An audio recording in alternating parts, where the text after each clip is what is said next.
Good morning. Good morning. Thank you all for coming out to our Board of Supervisors meeting, last meeting for the month of October. So good to see you all, and hopefully we will share something this morning and make some decisions that will be good for October County. That's our intent anyway. That being said, we're going to ask Supervisor Carver, if you don't mind, would you lead us in a word of prayer, please, sir? That's fine. Father, just thank you for this opportunity to meet today and do the county business, Lord. I thank you for the changing of the seasons and the school weather and just all that comes with it, Lord. Just let us treat each other with fairness and respect today as we do this line of work, Lord. And bless the people that travel here and as they travel back, Lord. And thank you for October County and this board and their families, Lord. In your name we pray. Amen. Thank you, Supervisor Carver. We're going to go ahead and jump into our agenda this morning. First on the agenda, we've got our citizens' comment period. Any citizen that wishes can come before the board for up to 3 minutes and discuss whatever issue you have on your mind. Good morning, Mr. Turner. Good morning.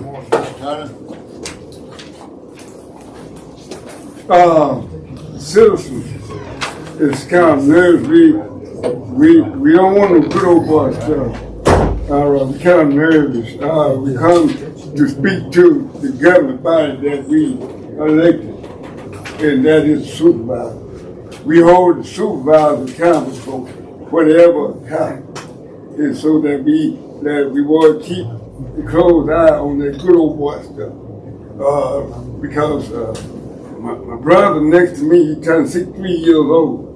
I'll be 66 in next month, so that we want to try to live together and stay together. Thank you, Mr. Turner. Need motion to acknowledge it. Motion by Supervisor Train, second by Supervisor Williams. All in favor? Motion passes unanimously.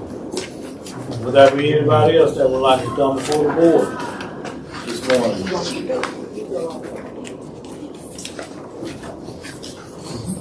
Good morning. Good morning. Good morning. I know How I are you? have to introduce, but it's all right. Absolutely. Y'all know me about we know. I just came to thank you all for everything you all done for me to make that luncheon a very good luncheon, and your kindness will never be forgotten.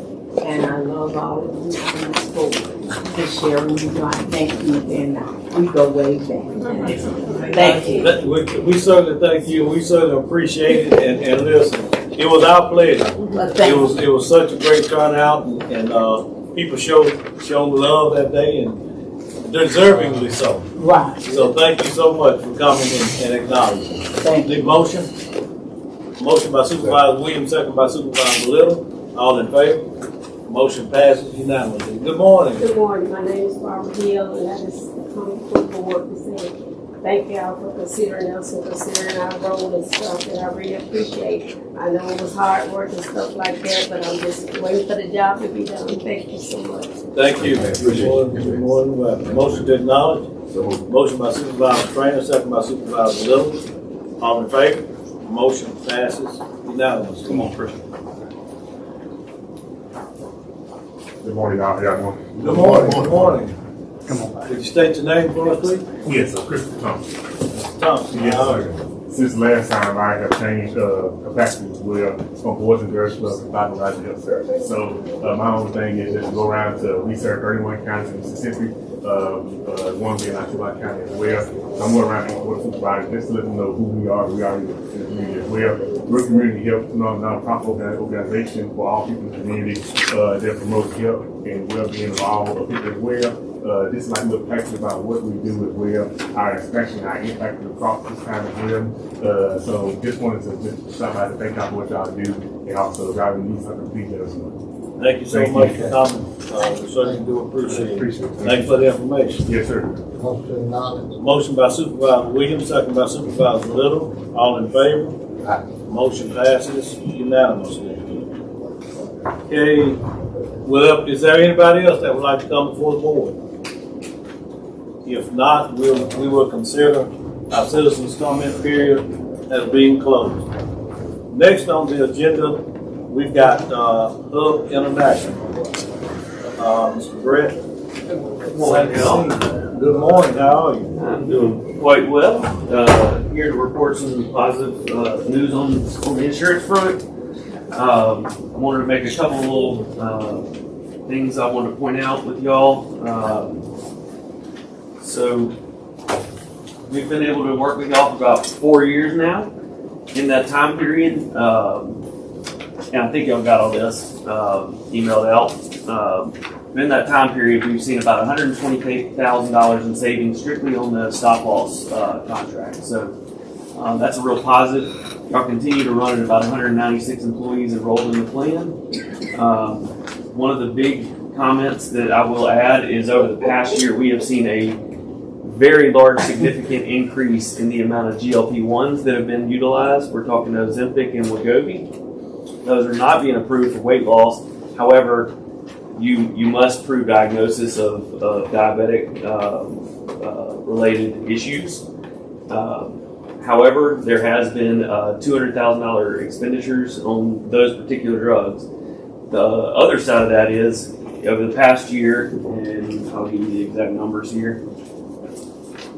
You went from a $55,000 drug rebate to this year we are seeing a $150,000 drug rebate. That's something I just got from Blue Cross. Just to clarify, that is primarily due to those GLP-1 consumption. Although they tend to be about $1,100, $1,200, you get $400 or $500 per case back. So while expenditures have gone up, so have your rebates. So it's not an exact offset, but it is a positive that there is such a large rebate on it. That's one of the advantages of being self-funded. Y'all are getting all that money back. So, and then the other things I want to go over, two things. We have to do our renewal on the stop loss. We have not seen an increase over the past 4 years. In fact, this year we are also seeing that there will be no rate increase again, and that's due to positive performance of the plan. Y'all have maintained a plan that is very helpful to your employees, but also it is very cost effective. So you'll continue to see no increase on it. We did ask 2 or 3 other carriers. If you look on this page here in what y'all have, it's page 10 of that brochure that we sent you. You'll see that we did ask for quotes from some others, and they came back non-competitive this year. Next year, we're going to plan on doing a very, very, very thorough marketing of all the stop loss, as well as possibly have discussions about if there's other alternatives out there in the market that would be beneficial to y'all. As far as the dental, we did a pretty thorough marketing. We got a 12% increase from Delta Dental. However, after doing our marketing, we went back to them and said, hey, y'all have been a very loyal customer to them, and we were able to get them to come back at 6%. So there were 2 other carriers that came back at 3% and 5% as opposed to what you were paying last year. However, I would say over the $3,000 or whatever it is, that's probably not worthwhile for y'all to make that move. It would be more hazardous to your employees than it would be beneficial dollars wise. On the changing of cards and Oh yeah, you'd have to change all that. So my recommendation is to remain with Delta Dental at least for this year. I know Ms. Franklin has discussed some possible changes for next year, and I would say that would be a really positive thing to look at next year is if there's an ability to combine several different lines of coverage with the same carrier and create a larger savings overall, that would be the time to make those changes. The other thing I will tell y'all, and I think this has been discussed in the past, well, total claims for the past 12 months has been about $1.4 million.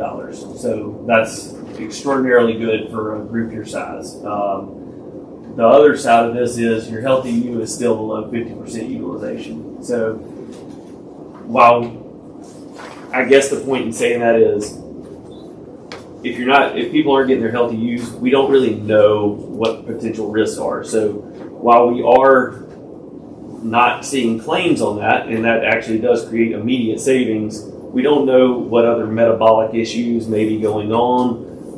If someone has undiagnosed diabetes or something that may lead to higher costs in the long run. So immediately, lack of usage is a positive financially. Over the long term, it's probably going to cause some issues in the long term. So you're saying have to use like preventive care, It monitoring, you is go 100% preventive care, and they're looking at certain metabolic standards. They're trying to diagnose high cholesterol, high blood pressures, ALC1 or A1C to show that you may have a risk of diabetes. So without those, we don't really catch things as early. So in the short term, cheaper. Long term, possibly not catching things as early as we possibly could. So Man, How many doctor's appointment per year person could participate in the Healthy You program? they get one Healthy You. However, if in that Healthy You they find something, they get a couple other follow-ups with it. But they are given that one Healthy You, and that's to diagnose all the metabolic issues. However, there's also coverages that are mandated by PACA for colonoscopies and stuff like that. So if you are eligible for that, those are eligible at certain in certain time frames. If you're eligible for that, the doctor would more than likely let you know that you are eligible to get your colonoscopy, and you will be able to get that through those preventative services. So those are at no cost to your employees. So you all have a program to promote annual physicals and anything like that? We have a lot of options to go about that, and that's one of the things that me and Ms. Franklin have been talking about is over the next year come up with a very strong strategy to push that through even through the open enrollment process. Try to push a wellness program, not only medical wellness, but also push you to get your dental screenings and all that as well. And also, possibly offer your flu vaccines all in one time, offer your, whatever it is that anybody wants. Try to put that all into one place. If we need to do a vision screening, hearing screening, anything like that, we can do it all. I think that's one of the plans for next year is to try to create a well-rounded offering for your employees and really encourage those things all at the same time. So You're saying an employee shows up after their annual that enrollment period, have an opportunity for a doctor there to do hearing, dental, physical, I think everything. that's kind of is that a fair statement? Right, That's one of the I'm goals. hoping to propose in the future a health fair where it would be partly the Healthy You test that would go on, and then the other side would be local dentists, local doctors that would be there to give their services or to also promote their business so that we would be in network. That's the issue we're having with Delta Dental. But also with Healthy You, they provide a whole preventative wellness guideline that we have that I don't think our employees know enough about, where it actually, to answer your question, tells you when you need to do it, what age you need to do it, and how far apart in years you need to do it, so in the frequency. So a lot of stuff we just need to communicate, and so I'm looking forward to next year. Yeah, and so Hub actually has some resources that are aimed at encouraging these wellness type programs. And that's something we want to look at engaging very seriously for the upcoming year. So. Maybe an opportunity to work with the new owners of the hospital to put something together along those lines. Yeah, Baptist has a lot of resources like that. So. What is that really alluded to the fact that we have individuals who are not making that first visit. Correct. Because if you make the first visit, Healthy You is going to take your situation and going to address that first visit need. Right. We got a lot of individuals that are not going to the doctor at least one time a year. It's less than 50%. Less than 50%. I heard you say that. And that's that's one of the reasons you have benefits is to encourage your employees' health overall, because you want them to be long-term happy employees, and that's one of the goals of this next year, to really encourage that and strengthen your employees so that they're better, happier employees for y'all. So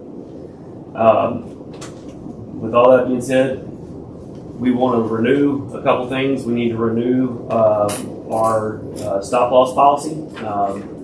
So I would ask that y'all make a recommendation, a vote to renew that policy. Renew your third-party administrator, being Blue Cross Blue Shield, for the coming year, and then renew your dental policy. So those three things need some kind of action.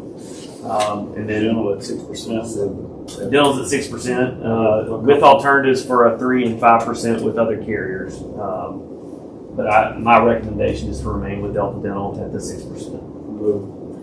I wanted to ask,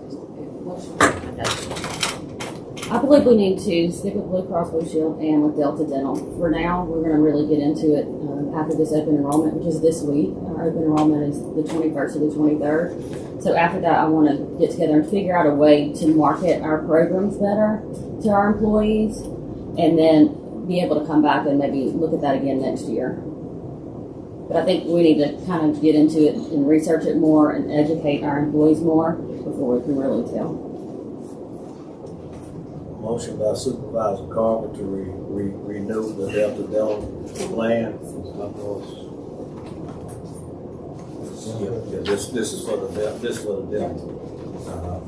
Second by Supervisor Little. Any other discussion? All in favor? Is that for stop loss? That's for Delta. That's for Delta. All in favor? Motion passes unanimously. Now we need a motion for the stop loss. Renew the stop loss. Motion by Supervisor Williams, second by Supervisor Carver. Any other discussion? All in favor? Motion passes unanimously, and need a motion to maintain Blue Cross Blue Shield as our provider. Motion by Supervisor Carver, second by Supervisor Trainer. Any other discussion? All in favor? Motion passes unanimously. Thank you very much. What about these strategic options? So those are aimed mostly at next year. I wanted y'all to kind of have an idea of kind of some of the thought processes for next year. All those are in-depth reading. Some of the things we want to look at is the cost of your administrative costs. Right now, it's about $45. Are there better options that are lower cost than that? There probably are. I want to get really down in the weeds and give Ms. Franklin and Mr. Carpenter a chance to talk through those and ask us those tough questions. Anything that they may have concerns about. I know this was part of it was an awareness of y'all having been through this process of selling the hospital. I thought this probably wasn't the best year for y'all to take on another major change that y'all weren't quite ready to make yet. So that was a slight awareness of what y'all are going through right now. So Stop loss, it's with Reunion Healthcare. Yes. And I will get that over to you.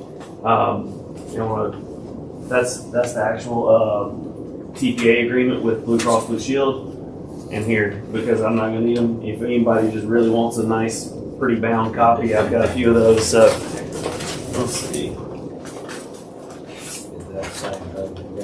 That's the same thing you got. So if anybody else needed a copy, there you go.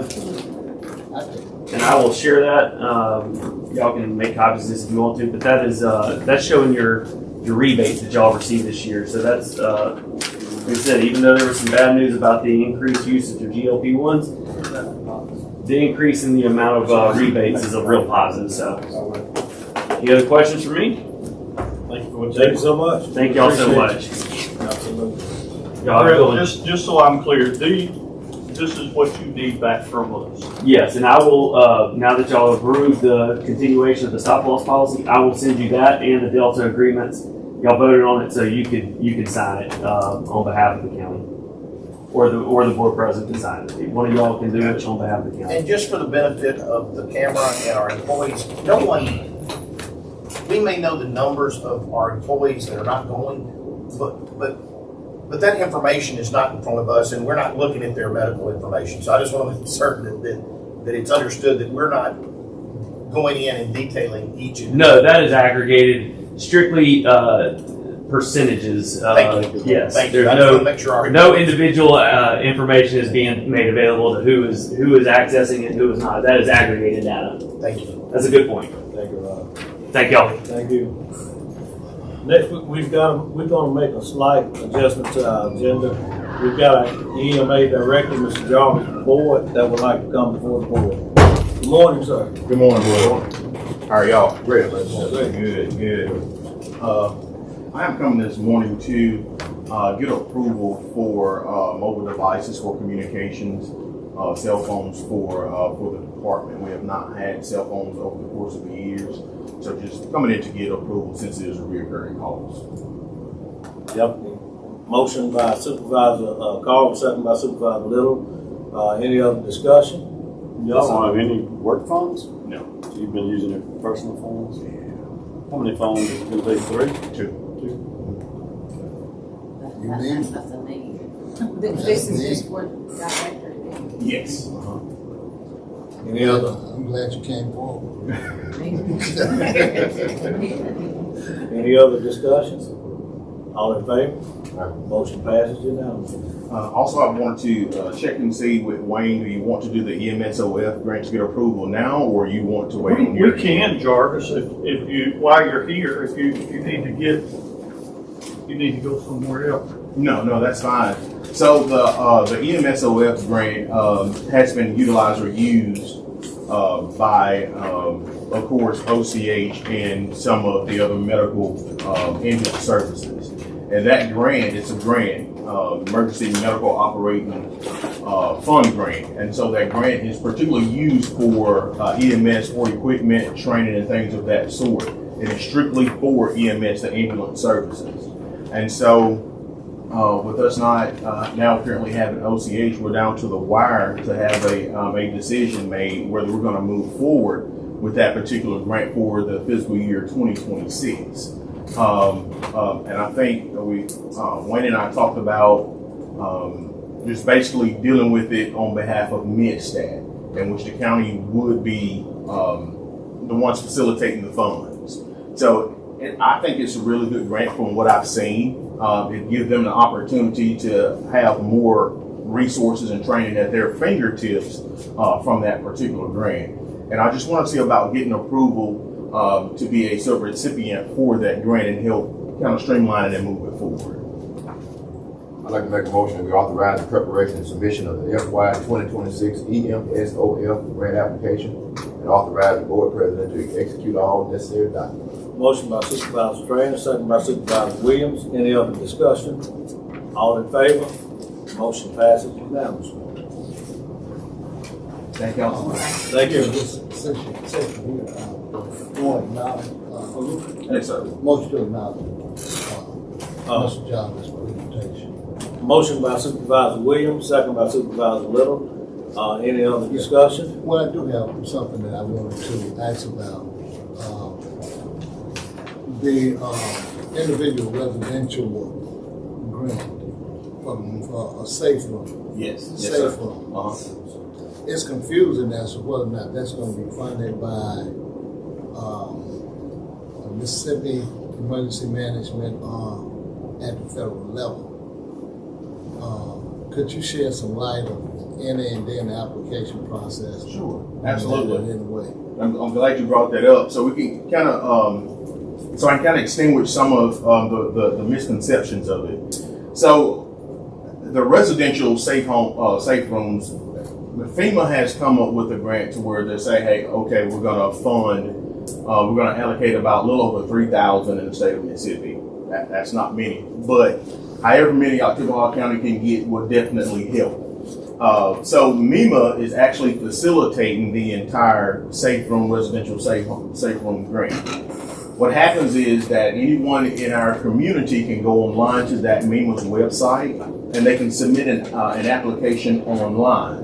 That's not filtered through our emergency management office in no shape, form, or fashion. However, if we do have citizens in the community who are having issues with submitting that application, our doors are open to assist with that process, if anybody so needed.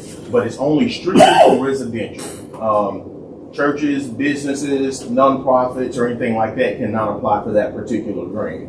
Right now, with the way things are going on with FEMA, FEMA has not given us a date as of yet when that process will open up.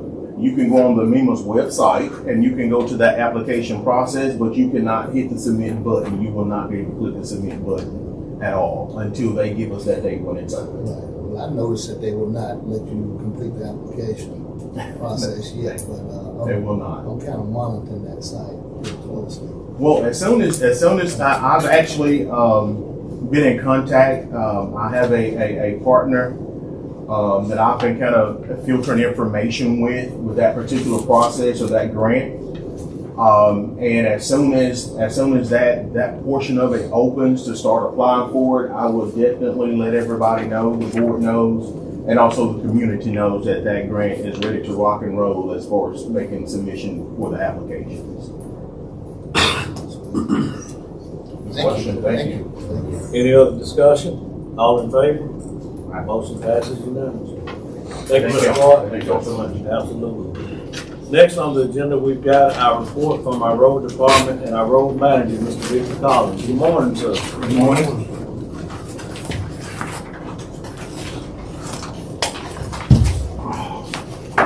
I think you have the driveway, in your stuff, hopefully asking for approval to make that repair. Motion for approval? Second. Motion by Supervisor Williams, second by Supervisor Trainer to make repair driveways to 72 Murdoch Lane. No, it's a number of, 184, 278, and 37 Murdoch Lane, and 438 Fender Drive. Okay, all right. So we want to handle them all. One at a time, we're doing Murdoch Lane. Okay. Motion for Murdoch Lane, 184 Murdoch Lane.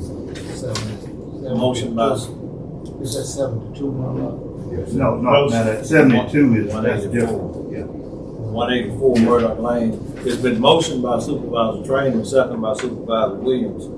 Any other discussion? Discussion, it should be 184, 278, and 37 Murdoch Lane, and 438 Fender Drive. that's correct. That's correct. If we've got 184, we've got 278, we've got 370, and we've got 438 Finley. We're handling each one of them individually.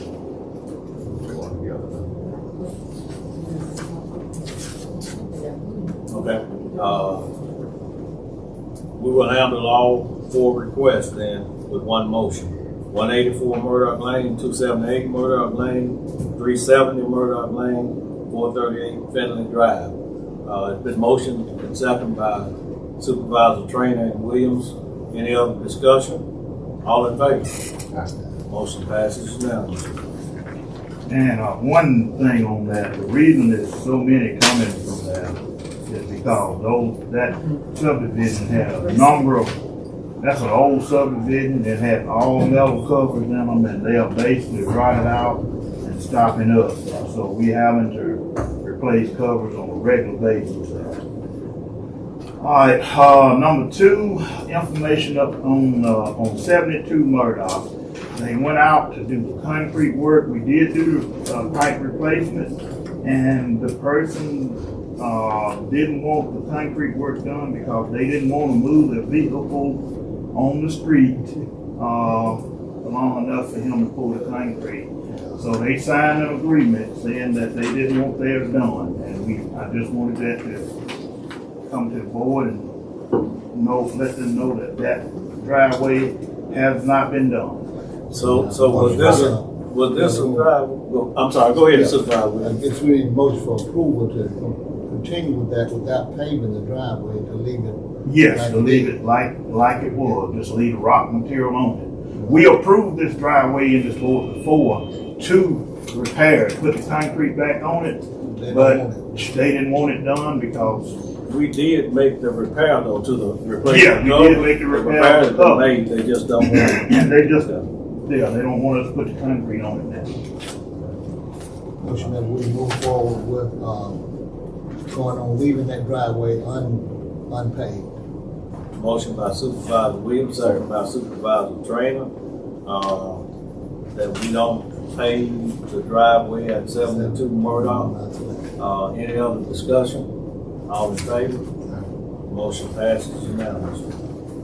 Okay, we have a permit And this was done a few months back to make a cross drain replacement at the end of Wade Road. Being that it was intersecting 389 highway, we had to have approval from the State Highway Department.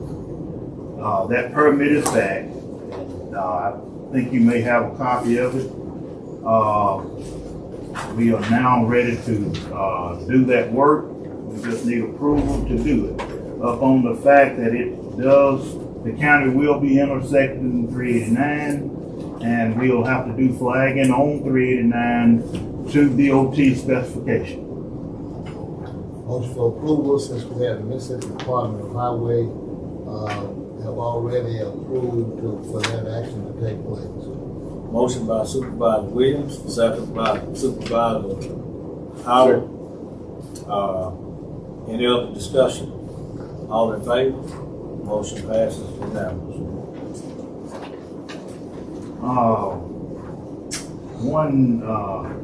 I can't remember if I did this or not.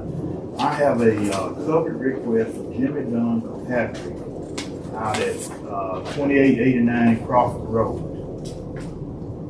Make a motion, we authorize the cover installation report. Motion by Supervisor Trainer, second by Supervisor Little. Any other discussion? All in favor? Motion passes unanimously.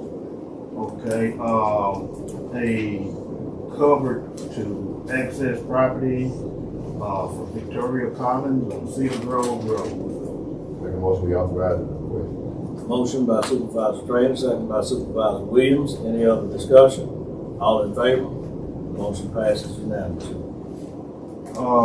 Not to bring up old wounds, but we visited the Highway 25 parking situation, and we tabled that to go back to it.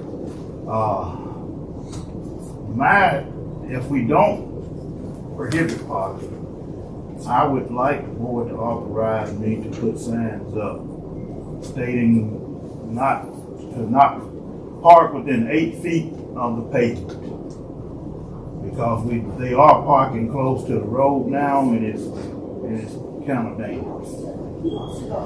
Can you? Or no long-term one. No long-term plan. No long. Yeah, long, I like that verbiage. Yeah, No, no. long-term. No, yeah, no overnight long parking, time. no Some of those long-term. people were parking there for a whole year. Can we charge to park there? State highway? I don't think we can charge the park there, but we can ticket it if they don't, if they do what they're not supposed to do. Well, I think we're in the discussion that we do support the trucking industry, we know all that, but I didn't say those temporary covers you got, those temporary speed bumps you have, they're so tall, if you just dot them out, or, I'm thinking market, they got a nose through some type of market system where they have spray paint on the ground or something that, what 8 feet is. I know you may have a good idea. Yeah, we can put a couple of markers down and drive pins at 8 feet to keep them from, and they would have to park behind that. And that would limit, when you do that, that would limit how many trucks would park there, because it's wide, and when you cut it back to 8 feet, it's going to prohibit it to probably just a couple of trucks parking there on each side. And then it is one trailer that has been there for probably right at 2 years, I know, parked in that same. Yeah. Leaving it or moving it? No, it's the grass is growing around it. It's That's been got to there. go. It's not an active service vehicle. No, it's not. It's just parked there. Can you see who that is and get it towed? Yeah, I can get the That's an tags. exception. I don't think that's right, but I would say we start with this and we move to long-term discussion of what's the right thing to do for everybody. So the road manager request right now is the board to authorize him to enforce parking 8 feet from the pavement. And I do think that we got to put no long-term parking, because then otherwise you're gonna park all over the county everywhere. And people are parking it, you can park on whatever road, wherever, I got people calling, all the time. Because that's not right to have free parking, when that's where it is. I mean, I support the truckers, but if you're a truck driver, you need to have a place to park the truck. The county's not responsible for that. This would be my suggestion. If we're gonna have a parking ordinance, we need to have a general parking ordinance as to how we're going to approach this. And it not just apply here, it needs to apply everywhere. And I mean, Ms. Victor, have you had a chance to think about what that might look like? And because my knee jerk is, and I don't disagree with you, there's probably, somebody's gonna get hurt. If they go off the road there, something's gonna happen, but the ordinance needs to be a generic ordinance that we're able to comply with, and then there needs to be a ticketing process that we're able to do.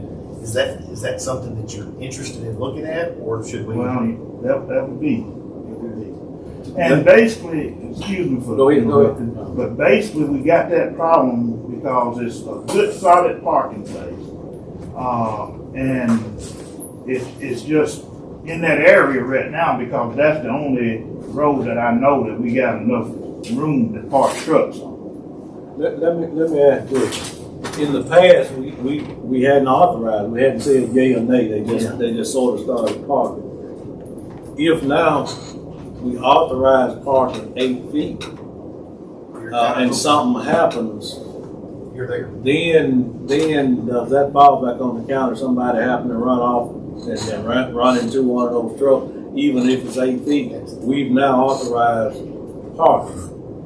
So what does that do as far as opening those up? That's the reason I think we need to have an ordinance that covers everything and then suggests that they can be towed and you can be fined if you're parking in the wrong spot.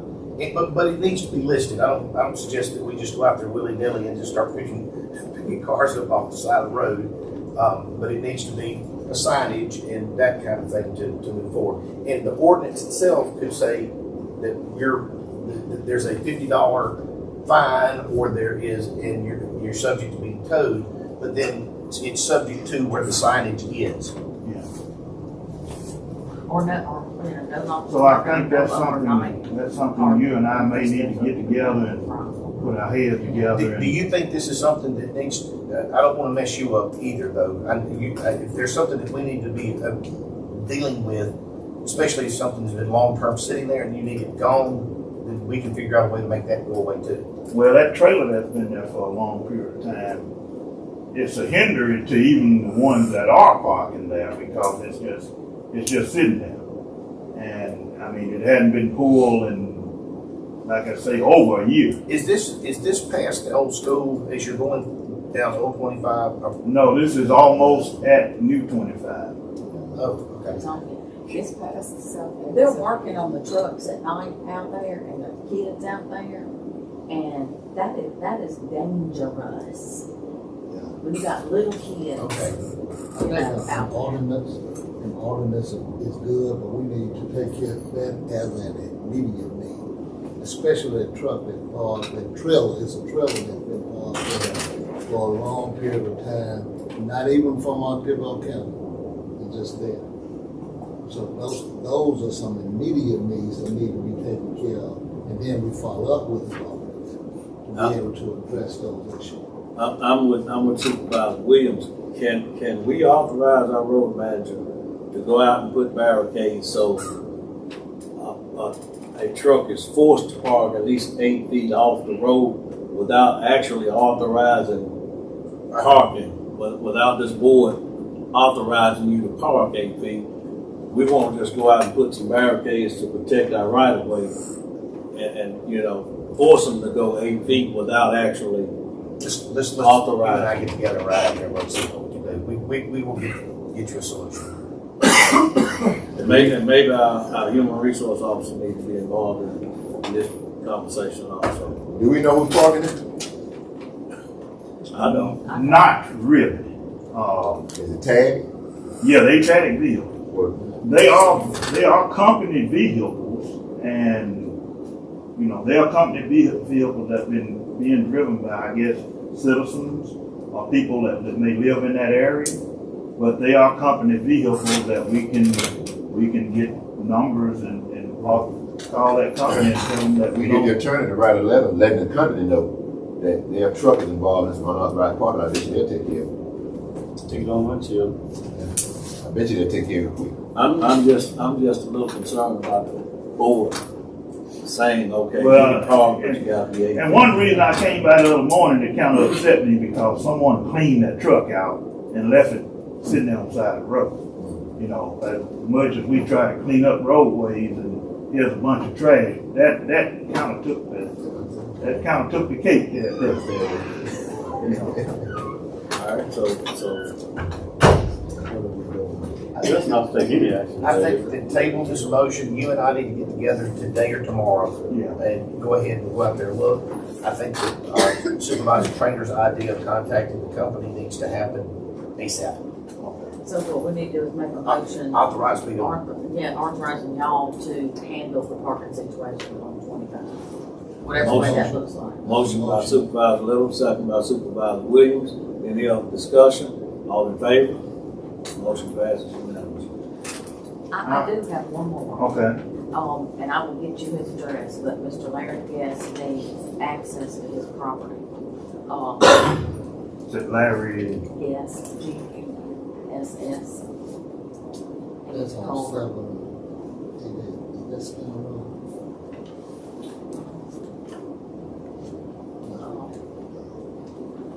Yeah, it's almost exactly what it was, but I wrote it down and I don't have it at all, but I'll get it. Second motion. The motion by Supervisor Little, second by Supervisor Trainer, that we authorize installation of a cover for, what name? Larry, yes. For Larry Guest. Any other discussion? All in favor? Let me, Discussion. kind of clarify that. I believe we're talking about the same person, and that's okay. But that address, I believe, is 788 Skinner Road. Skinner Road, I believe, but that's okay though. But if that's not, they don't think, okay. It's closer, it's not East Sturgis, but it's, Oh, okay. you know, it's closer. I just, he gave me He the got address. maybe more. Yeah. Discussion. I got one more. I sent it in. Let's finish carrying on this one. All in favor? Motion passes unanimously. Got one more. I sent it in to Miss Leslie, but Augusta Drive, they crumpled the ends again, and with the rain, it's that same metal cover. Okay. They, Yeah, I on, what is it? Augusta. I was thinking about another one. We went out there and put material on, but we're gonna have to replace that cover. But that was on Blue Cut. This one, they had to kind of pull it up, the ends up 2 months ago, and they cut it. They did it again. Okay, all right. And, we got authorization. Go ahead, I'm sorry. Don't ask to replace the cover. Yeah, it's a metal cover that's degraded. Y'all looked at it before, but it's just time. We tried to salvage it last time, didn't work. Board authorized installation of a cover on County Lake Road for Mr. Kevin Oswald. I just texted him and asked him for the address, so maybe he'll text me back in just a second. You want to go ahead and put that on there? Yeah, we approved it last board meeting. Oh, that was the one very end. You were looking for the address? Yeah. I have. This one is 788 Skinner Road. Covered installation at 788 Skinner Road. Okay. Motion by Supervisor Williams to install a cover for access to property at 788 Skinner Road. Second by Supervisor Little. Any other discussion? All in favor? Motion passes unanimously. That's all I got, unless y'all want to get into this cost analysis, and we can say that. I think we've got a workshop. Workshop for that, okay, all right. So, That's all I have. thank you, Mr. Collins. Motion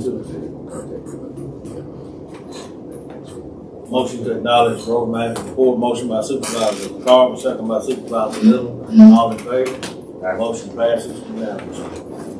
Okay, next we got our county administrator, Mr. Wayne Carver. Good morning. Good morning. Got a few items here.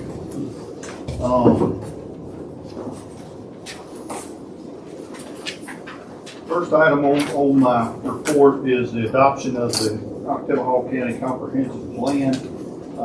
I looked over this thing. I believe that the changes that you had asked for, Supervisor, were made. Did you verify that? Yeah, I think there's still some unanswered questions in more than one area. I was reading that section true enough about rural water. Rural water is a problem and how we're going to address it. And I think we need to keep in mind that addressing rural water at the local level is just a matter of communication and cooperation and communication between various rural water systems. And I think we can get it done, and there's very little communication between the two, and not doing it at the state level. When we try to address it at the state level, it's going to be controlled by the Mississippi Rural Water Association. Yes, sir. And there are lots that we cannot change.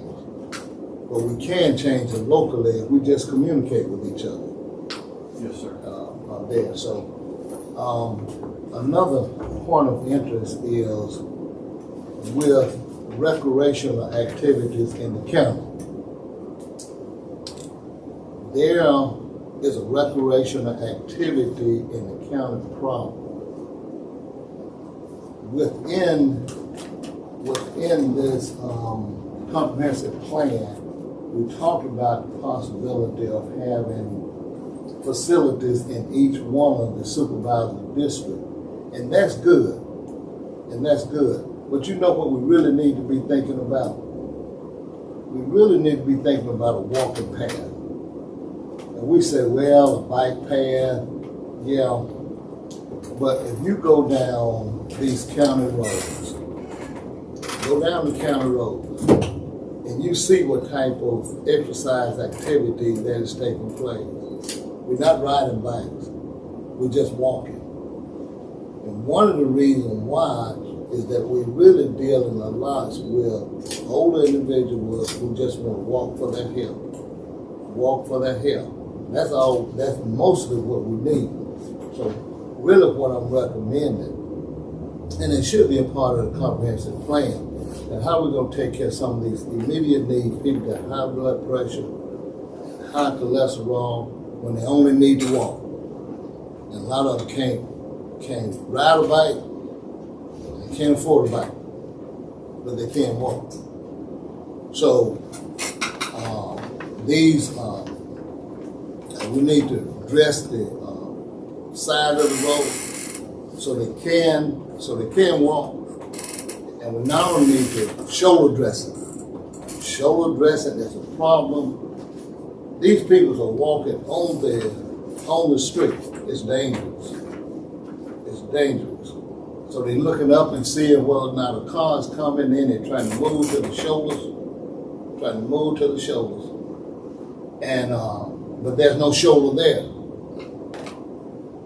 So number one thing, what needs to be a part of our comprehensive plan, shoulder dressing and the payment of some of these shoulder dressing to afford individuals to have an opportunity to walk.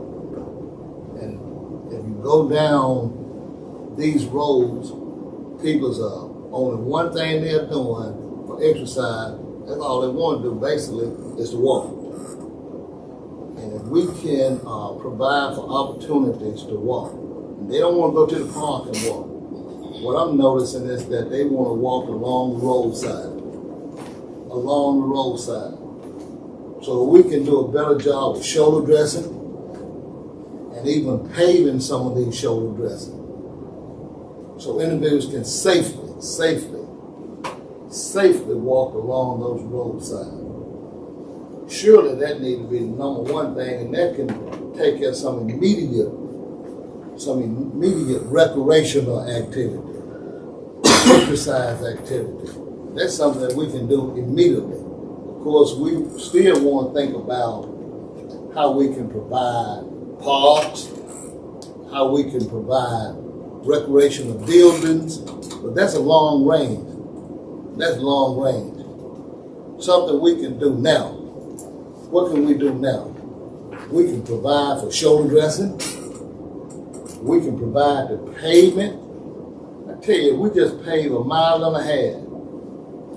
If all these individuals just 1.5 miles the opportunity to walk. Because you figure if you walk 1.5 miles one way and then walk 1.5 miles back the other way, you walk at least 3 miles.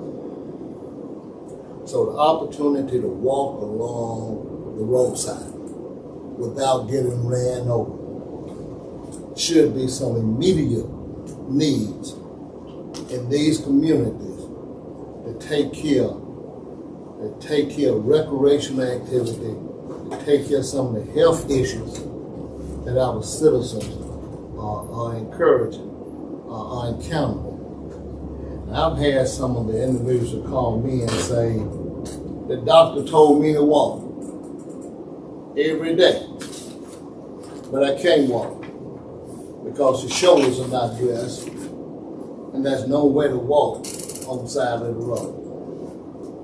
So it's dangerous. We're going to take care of some immediate need for recreational activity, some immediate need to take care of some of the health issues, especially some of our senior citizens are encountering. We need to shoulder dress those shoulders, and in some places we need to pave them. Because even shoulder dressing can get muddy, and they can get in a situation where you still can't walk. So some of these areas in the county need to have a paved walking path. A paved walking path. We say a bike path, yeah. How many of our citizens have bikes to ride? Have we even priced the cost of a bike today? I have, because I have one. They're very expensive. Too many people have bikes. They can't afford them, and they can't ride them, but they can walk. So we need to provide an opportunity in our communities, a place for our citizens to walk on the shoulders of the road. And again, that is to provide shoulder dressing, and some of those areas to actually pave some of those shoulder dressings so they would have an opportunity to exercise and have an opportunity to treat some of their health needs. And that's something that we can take care of immediately when we think about recreational activity in the county, when we think about health issues and addressing health issues. That's something we can do immediately. So I'd like to see that to be a part of the comprehensive plan. We're still working on the part about rural water. The biggest problem we have with rural water is there's no communication and cooperation. This is not a state issue. This is a local issue. And I don't know whether we can take care of that at the state level anyway because it's controlled by the state. But we can take care of it at the local level, just communicate. And I'll give you an example of what I'm talking about. This weekend, there was a water system that had their meters locked down to collect sewage. Well, that's okay. We understand that you have to collect sewage, payment. And probably the only way you can do it is to lock the meter down. And that's okay. But the problem is that lack of communication. The water system didn't know that the meter was locked down until the citizens started calling. And there was only some communication saying, well, let me lock that meter down so I can collect sewage payment. Just communication, cooperation will solve a lot of these problems with rural water in the county. There's no communication, there's no cooperation. So, again, two things certainly need to be a part of our comprehensive plan. We're not encouraging enough communication and cooperation at the county level. At the county level before we go to the state level. Cooperation and communication at the county level. Again, walking path, shoulder dressing, and the pavement of those shoulders in various areas to allow our citizens to have opportunity to exercise just by walking. That's all they want to do. Most of our citizens just want to take a stroll every day. Just want to walk every day. Just want to walk a mile. Just want to walk 2 miles.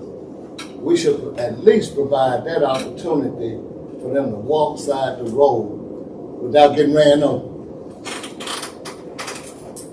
So I think that's certainly need to be a part of our comprehensive plan, because that's something that we can take care of immediately. We can take care of that in months, maybe years, no more than 2. That's 2 issues. With rural water, encourage communication between rural water systems. Secondly, is to provide for shoulder dressing and the payment of those shoulder dressing. Number 2, so our citizens can have an opportunity to walk and treat some of their health issues. Should be a part, certainly should be a part of our comprehensive plan.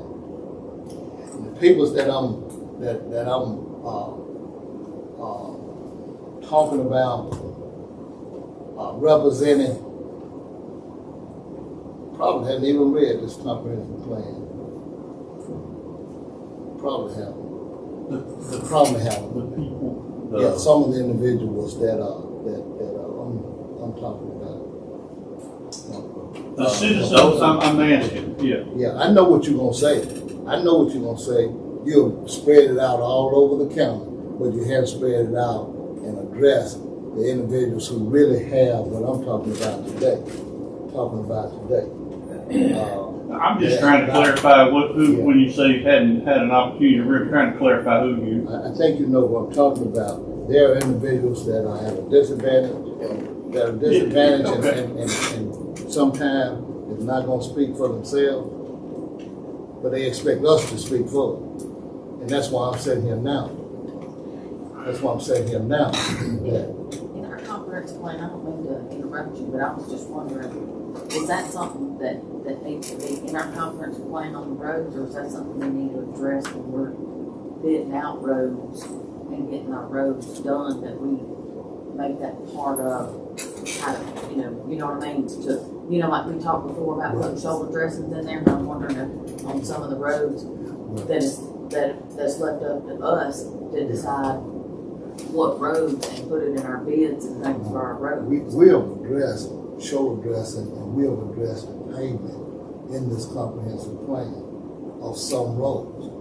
But we have not addressed the pavement and shoulder dressing of roads that I'm talking about, where I see individuals walking down the road every day on the road, not to get ran over.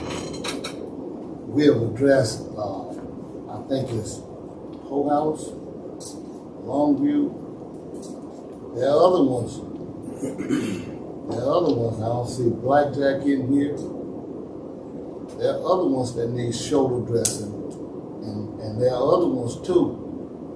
And you're talking about 4-year road plan. We're going beyond 4-year road plan now. We have funds that we can address some of these issues with funds that we never had before. And those funds can address some of the issues that we're talking about now to keep those individuals from, and I'm sure everybody would agree, those individuals don't need to be walking on the road. They don't need to be walking on the road. They have to look up and see whether or not a car's coming, and then they try to get to the side of the road without getting ran over. So this is a simple request that'll be a part. We got some shoulder dressing in here, but we are very selective we were very selective in terms of which shoulders we were going to pave. Then maybe, and those are legitimate observations. The beauty of this first of all, this comprehensive plan is recommendations to the board of what they see as being beneficial moving forward into the future of Occidental County. The second thing is this is a living document that can be amended at any time. And if at some point the board wants to put in this comprehensive plan to address shoulder dressings and pavements of the road, we can certainly do that. I think Supervisor Little made a good observation that we've discussed about shoulder dressing our roads after they're paved to eliminate some of the safety issues of tires falling off of a road that hadn't been dressed on the side. Some of that, the bicycle paths, I think, is something that was mandated by the state of Mississippi.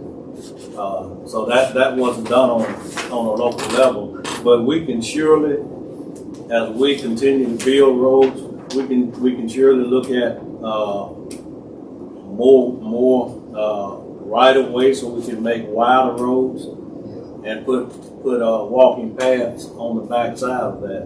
But I think this comprehensive plan is merely a document of observations and input from our county citizens and compiled into a recommendation for this board to adopt, and we can certainly make changes to it. Yeah, Mr. President, what really called our attention to this is that when we look at page 54 of this document, we see where paved shoulders on Louisville Street, to pave those shoulders.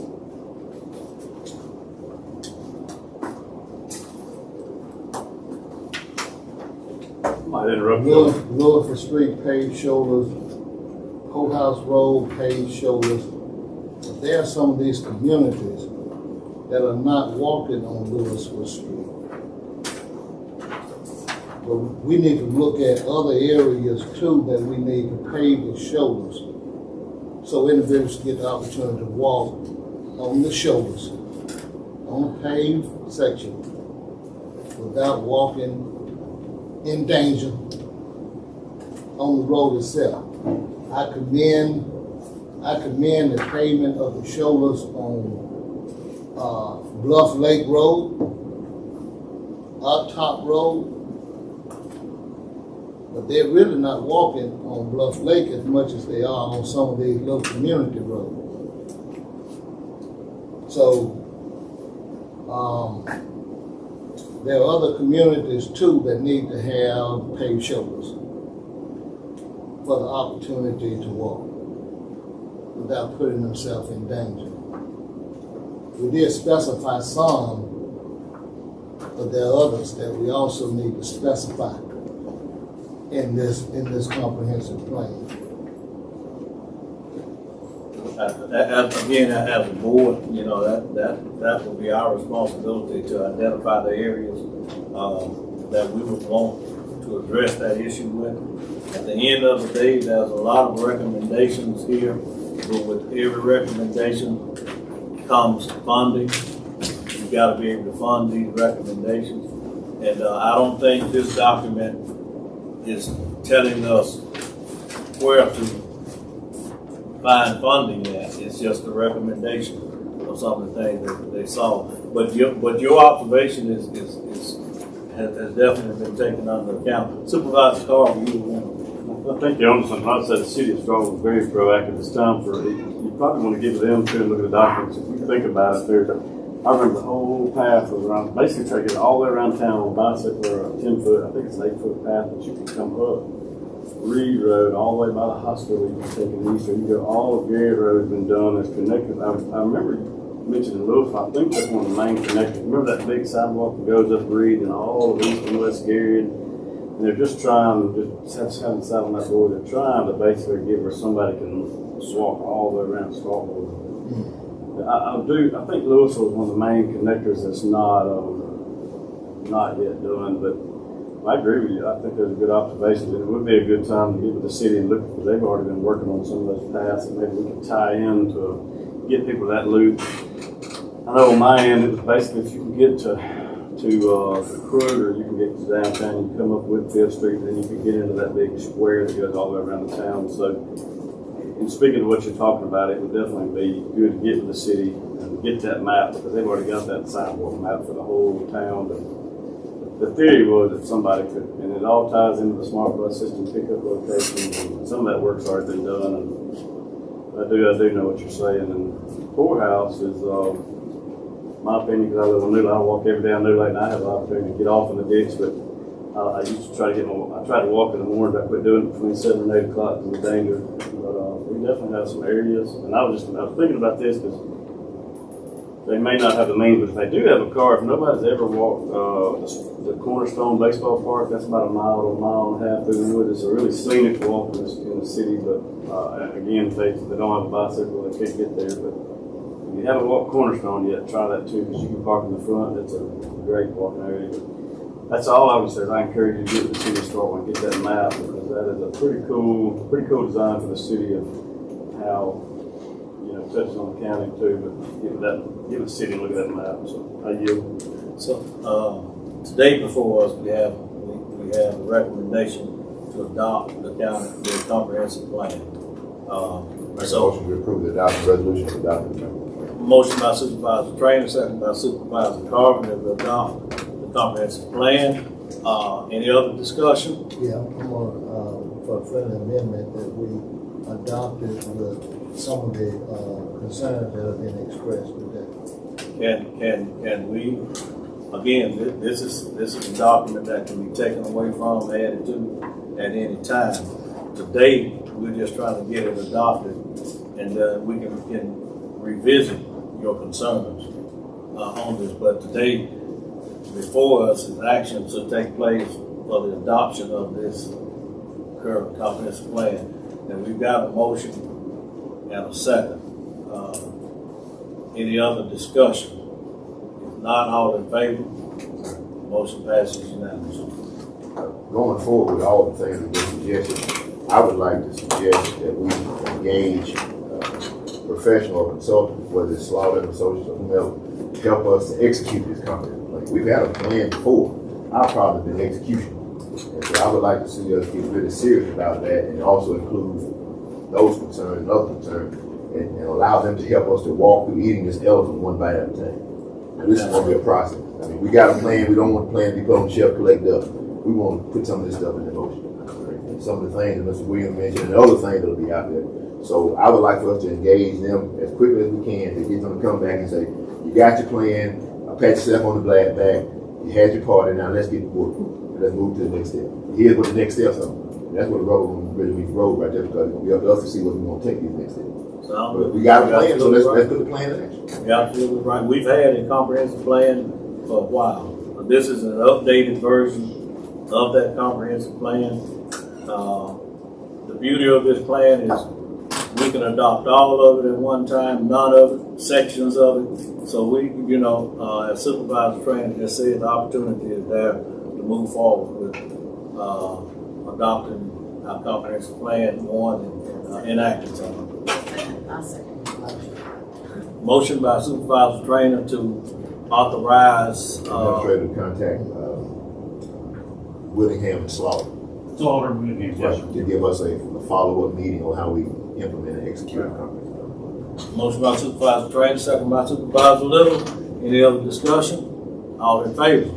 Motion passes unanimously. I'd like a motion for an acknowledgement, a motion that we acknowledge the concerns that have been expressed by me and Supervisor Williams concerning shoulder dressing and pavement of those shoulders to provide for walking path in various areas throughout the county. Motion by Supervisor Williams, second by Supervisor Trainer. Any other discussion? All in favor? Motion passes unanimously. Robbins, back in your hand. Yes, sir. Hold on, like this one.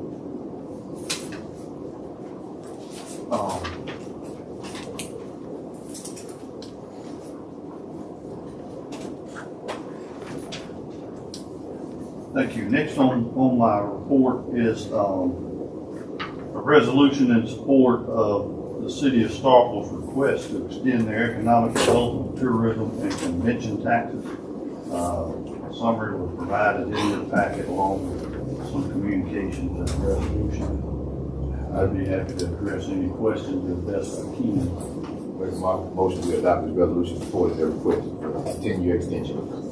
Motion by Supervisor Drainer, second by Supervisor Little.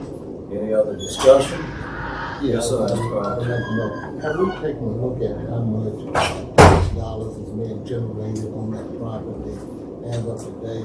I know it's probably not very much.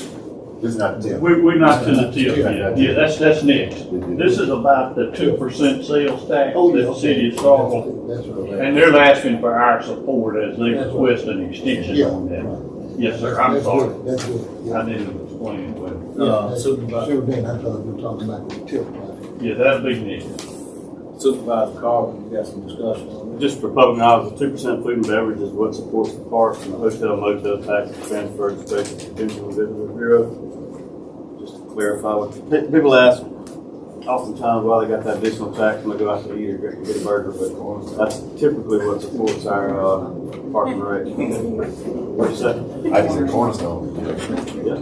Just people like to know what is that. Oh, I come to this town, it's a little bit higher here to eat than somewhere else, but that is a pass through, and then the other 2% hotel motel tax is straight to the CBP. Yeah, we just have to extend that. That's been in progress now for a while. Wow. So we just extended it. I don't know how long. Yeah, no long. This is the second time or third time? Third time. Third time at least. That'd make it for 12 years. Yeah. They're just asking for It's some. been good. From the county. Any other discussion? All in favor? Motion passes unanimously. Next item on the agenda is, or on my report is, formal adoption and authorization of the Sand Creek redevelopment tax increment financing plan.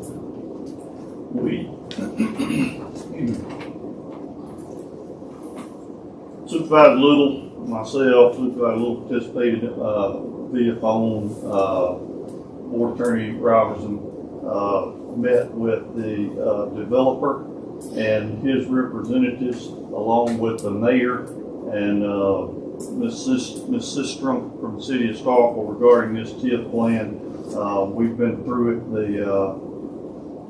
I don't have any objection necessarily to the content or the context of the plan. I would leave it up to your judgment as to whether or not y'all wanted to participate in it. With that said, the developer, help me please, I apologize for not remembering. Christiana Desai. Say it one more time. Sonny Desai. Sonny. I'm sorry, Sonny, forgive me. Mr. Sonny Desai and Christiana Sugg are here. They'll be happy to try and answer any questions, and I know you had one specifically that I'm going to be looking at Ms. Sugg to help us answer. So with that said, that presentation was provided in your packet, and we'll try to answer any questions you may have. Yeah, we do. We realize that there's going to be the generation of additional tax dollars Yes, sir. as a result within the TIF district. Within the TIF district. And those are newly generated tax dollars. Newly generated one. My concern is how much tax is being generated in that area now. Most of the time, it's not very much. It's not very much, so it's the same in this case, Supervisor. It's the same in this case. Yes. I'd be scared to try and quote it, but Christiana, if you have. Page 5 of the proposed TIF plan, page 5. Yeah. It outlines the current taxes. Right now for the city, it's about $1,700. For the county, it's about $2,700. And for the schools, it's 3,300. Right. The projected increase is going to be 239,000 for the city, 387,000 for the county, and 466,000 for the school. Wayne and Rob, if I may speak briefly real quick, our formal ask today is not for y'all to approve it because we have not had a hearing yet. We have to have a hearing that's duly noticed, which is duly published in the paper prior to approval. I just wanted to throw that out. You need us to approve a hearing date, is that correct? That is correct. But this is not a full approval of the TIF? It's just a hearing, so you set a hearing date. That's fine. That's not cool. That's fine, but that was certainly not what I represented in this. If that's what we need to do, thank you, Christiana, for not letting me get sideways on. Motion by Supervisor. No, I didn't make a motion. I'll make a motion. I want to speak. Okay. Let's make the motion and get a second and then discuss it. Motion by Supervisor Trainer, second by Supervisor Little. Discussion. I was gonna tell you, I think you know my stance on this. I was an alderman before, and I really just don't entertain an appetite for any more TIFs in this area. That's a personal choice. Walmart is an example that we seeded tonight, and they turned around and came. It's about a $45 million investment with what 3.35 county buy-in on the TIF side. But I'll just tell y'all, I will be voting against that today just because of the history of the TIF and things I've seen. Oftentimes they'll turn around and come. $45 million development, $3 million is not that much, but I know it's your right and duty to ask the political body of the county, and I'll be voting against this. If you don't mind, I'd love to talk a little bit about it. Try to. We talked a little bit, yeah. Well, he's a representative from, he's actually on the development team, and he is, actually, you could probably explain this a little better if you don't mind. Oh, absolutely. Come forward. Yeah, absolutely. About some of the risk in not receiving assistance. Yes, and thank you guys for having me. Sunny Desai, I'm from Jackson, Mississippi. Outside of my hometown in Lexington, I've only lived in Starkville. So I went to state, undergrad, master's. So You live here now? No, I don't. This is the only other place I live. Okay. I live in Madison, but I drove up this morning. But I wanted to kind of explain a little bit about this development and what my part of it is. I'm a hotel developer, and my only piece in this is the hotel. It's Home 2 Suites by Hilton. We own 8 other Hilton properties. That's what I do. I develop and build hotels all over the state. Built 3 hotels in Natchez. Did one in Winona, Hernando, Ridgeland. So kind of just all over the state. And this is kind of our key focus is the state of Mississippi. This particular project is unique. I had to partner with York Development to try to get this hotel off the ground. In that particular corridor, right there where Walmart is in the Hilton Garden, the owners of the Hilton Garden put a deed restriction on hotels on that side, so you can't even buy land to build hotels. This one stuck out to me. Dr. York, the master developer of this, he has owned this land for 10 years and still hasn't done anything with it. So I came to him with a proposal of a hotel, and he told me we can do it. He'd love to do a hotel here, but the road problem was the access. So if you look on the blue, that is, the blue and red is what we're trying to get built. And on the bottom side, where in between these 2 hotels, is where eventually a road would connect to the other side. But he was originally just trying to get access from that side. Do you remember the landowner's name? I don't. They're all familiar with the landowner. The landowner on the other side would not give him access. And this was over years of discussions and negotiations. I think the city was involved at some point. That's it. Yeah. So that ended up nowhere. We're at a critical point in this project. I'm just a hotel guy. I don't have anything to do with the other rest of the development, but I can tell you for certainty that this project will not happen without that road. I can't afford to build that road with the hotel. That you're talking about a $15 million hotel and $3 million a road. I can't. So this would be dead in the water. They're not going to move forward on the other side. I'm very small as a company compared to York Development. They're doing stuff in Florida and Tennessee and all this stuff, and they're like West Coast. I don't keep up with how much they get, but this is a JV joint venture with them. So, Mr. Carver, I know you said you're against TIFs. I think this is a very unique situation because I've used TIF before. And I'll be honest with you. I've used TIF before when I probably could have got the project done, but I wanted to sweeten the incentive, and the city really wanted it. Not this city, but it was Winona. It's a pretty good example. I built the Holiday Express right there on the corner. Financially, I could not make those numbers work without a TIF from the city. We did build a road that extended all the way there. But in this particular situation, this is a critical piece of the puzzle. I hope you would reconsider your stance, and I'm happy to answer any questions you guys have about this project. And I was gonna say, I appreciate y'all working with us and digging with us, especially with my 900 questions, that I had, on it. Because we as a county, that is all that we have agreed to. That I'm telling us, for being, we agreed to help build that road, not the sidewalks, not the rest of it, this just for the road. And the incremental tax is a major deal that we'll be able to recoup.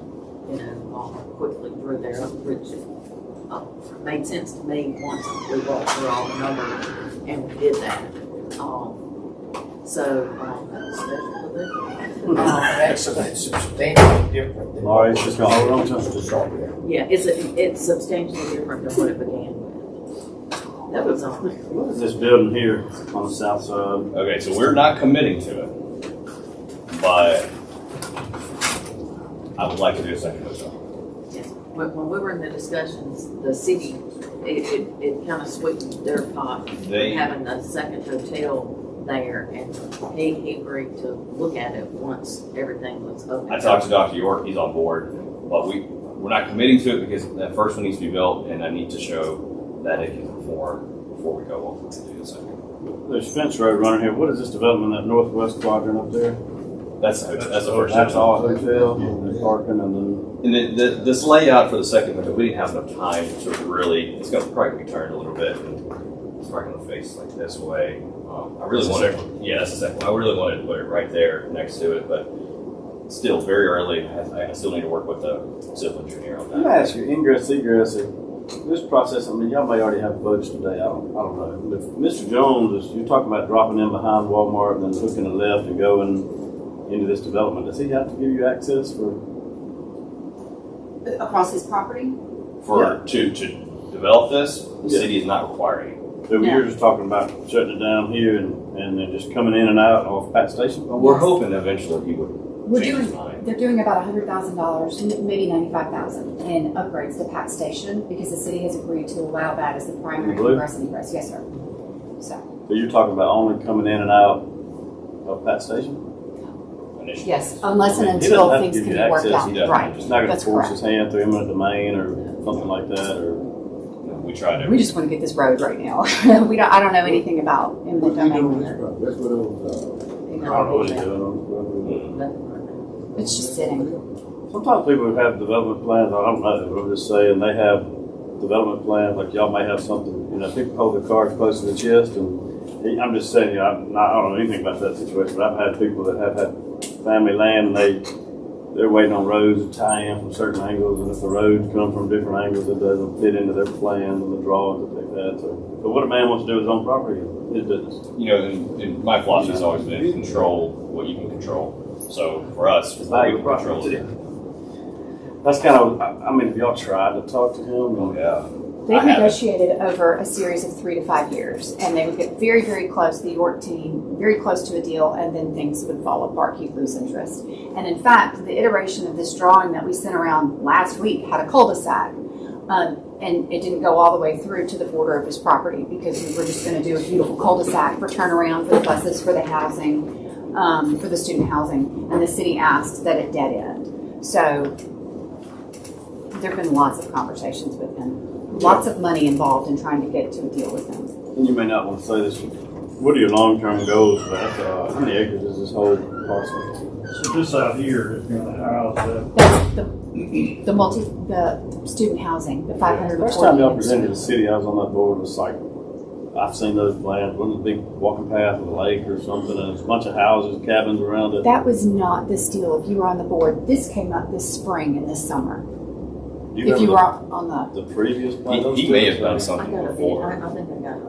8 to 10 years ago, there was some talks. And I think That was probably him. Yeah. Okay. there was a big lake basically right here. They were going to put these student housing developments all around it. So Okay. I wasn't involved in that. Dr. was owned it for 10 years, so that's very likely. it's been the same owner the whole time. Yes. And he's willing to leave it.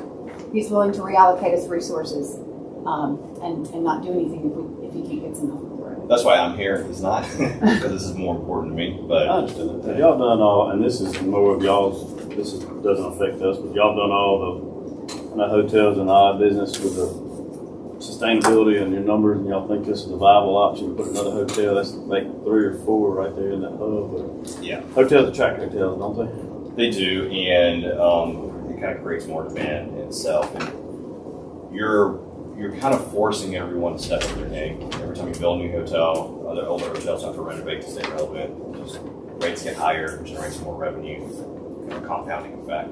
But the brands we're building both proposed are going to be extended stay, so get more of that longer term business in here. And it would be great for ball game weekends too, because you have that. Have kitchenettes in each room. Kitchenettes in there, two bedrooms, things like that. This is a picture of what I got to see, because I want to see what that housing is going to look like.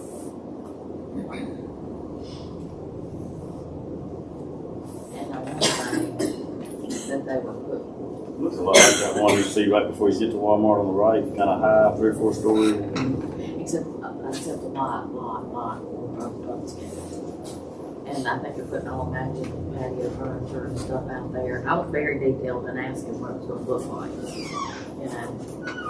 But, it's going to be very, very nice in that area, which will attract more business and open up things more for the county on that side, over there. It's a great partnership. So the city is very anxious to hear the county's thoughts on participating, and we're asking for 23.9 mils from each of the city and the county to assist. And like we talked about before with tax increment financing, if no project is developed, or if a project is developed and it doesn't bring in the anticipated revenues, that limits the amount of reimbursement. So the risk is all on these guys. So let's talk to a scenario. You approve this, we spend $3 million on the road, and we only build a hotel. Well, whatever we can generate in tax revenue is all that we get reimbursed on. So that would be our loss. Yeah, we do the whole thing, we do great, and everyone's win-win. That's the goal here. So today we're just asking to set a hearing. Well, we'd be happy for y'all to take that action. I was going to send Rob a formal resolution and come back at another meeting. If y'all are ready to set a hearing date, we would absolutely love that. And I can send him a resolution of intent with the hearing and a notice of public hearing. We need to set a hearing date and authorize the clerk to publish notice. Typically, we would like for y'all to do it at the next meeting. I have a hearing at 9 a.m. in Hinds County. So if y'all are going to do that, then maybe we could do the hearing at 11:30, or I don't know if I could call in something. I want to be here to answer questions. Or if you'll need to wait till later in November, whatever the pleasure of the board is. I've got a motion and a second already. Okay, motion by Supervisor Training, second by Supervisor Little, to set this hearing on this TIP project. What's this called? Can we say to be determined until I get the information that she needs? Yes, we can have it set at a date and time set by the board president if you like.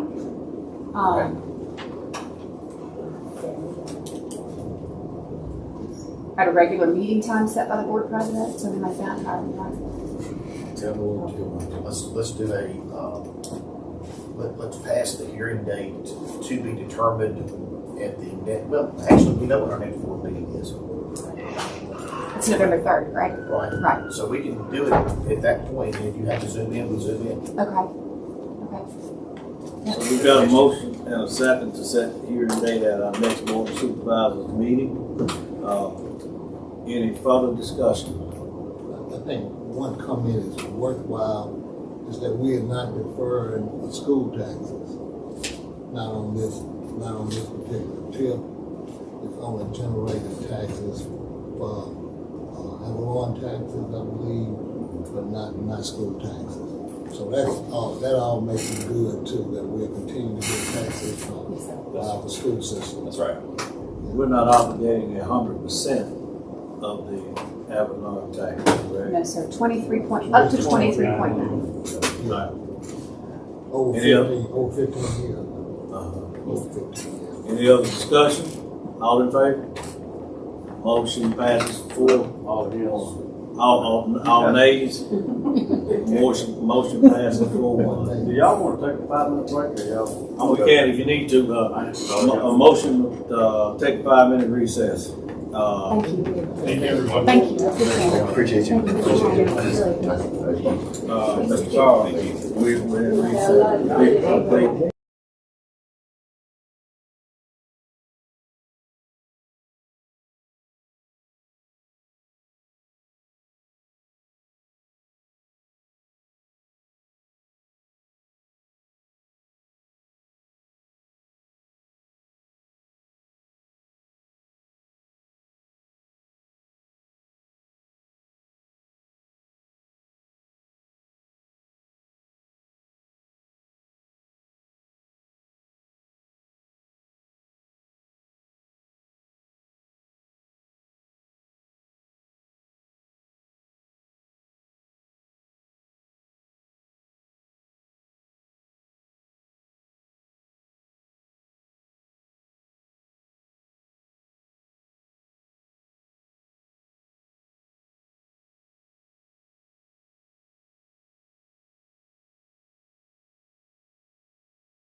Here we You gonna do a go. free contract?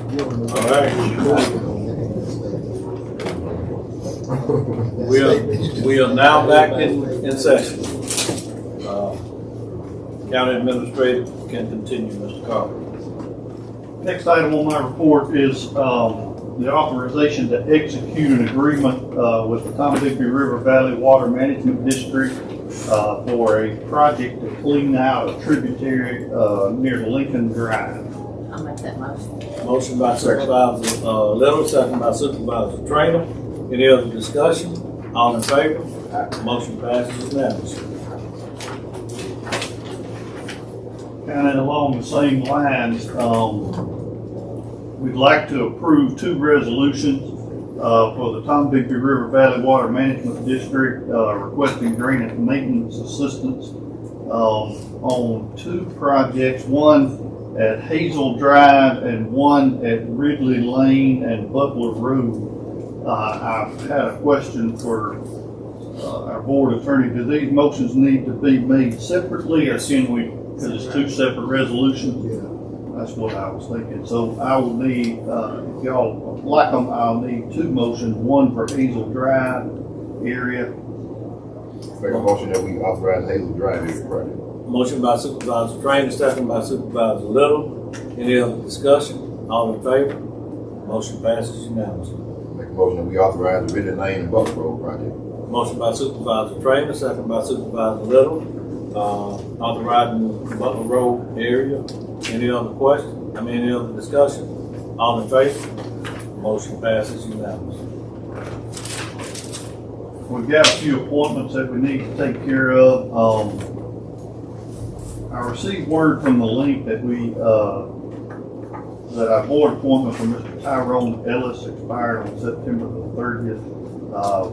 I reached out to Mr. Ellis and he's willing to serve another term if the board is so inclined. Motion by Supervisor Williams, second by Supervisor Trainer. Any discussion? All in favor? Motion passes unanimously. Next on the list is the appointments to the Golden Triangle Regional Solid Waste Management Authority. We have three individuals here. Mississippi State has nominated Mr. Saunders Ramsey to represent them on the board. Of course, that requires this board to appoint him. Supervisor Ben Carver has communicated his desire to sit on that board.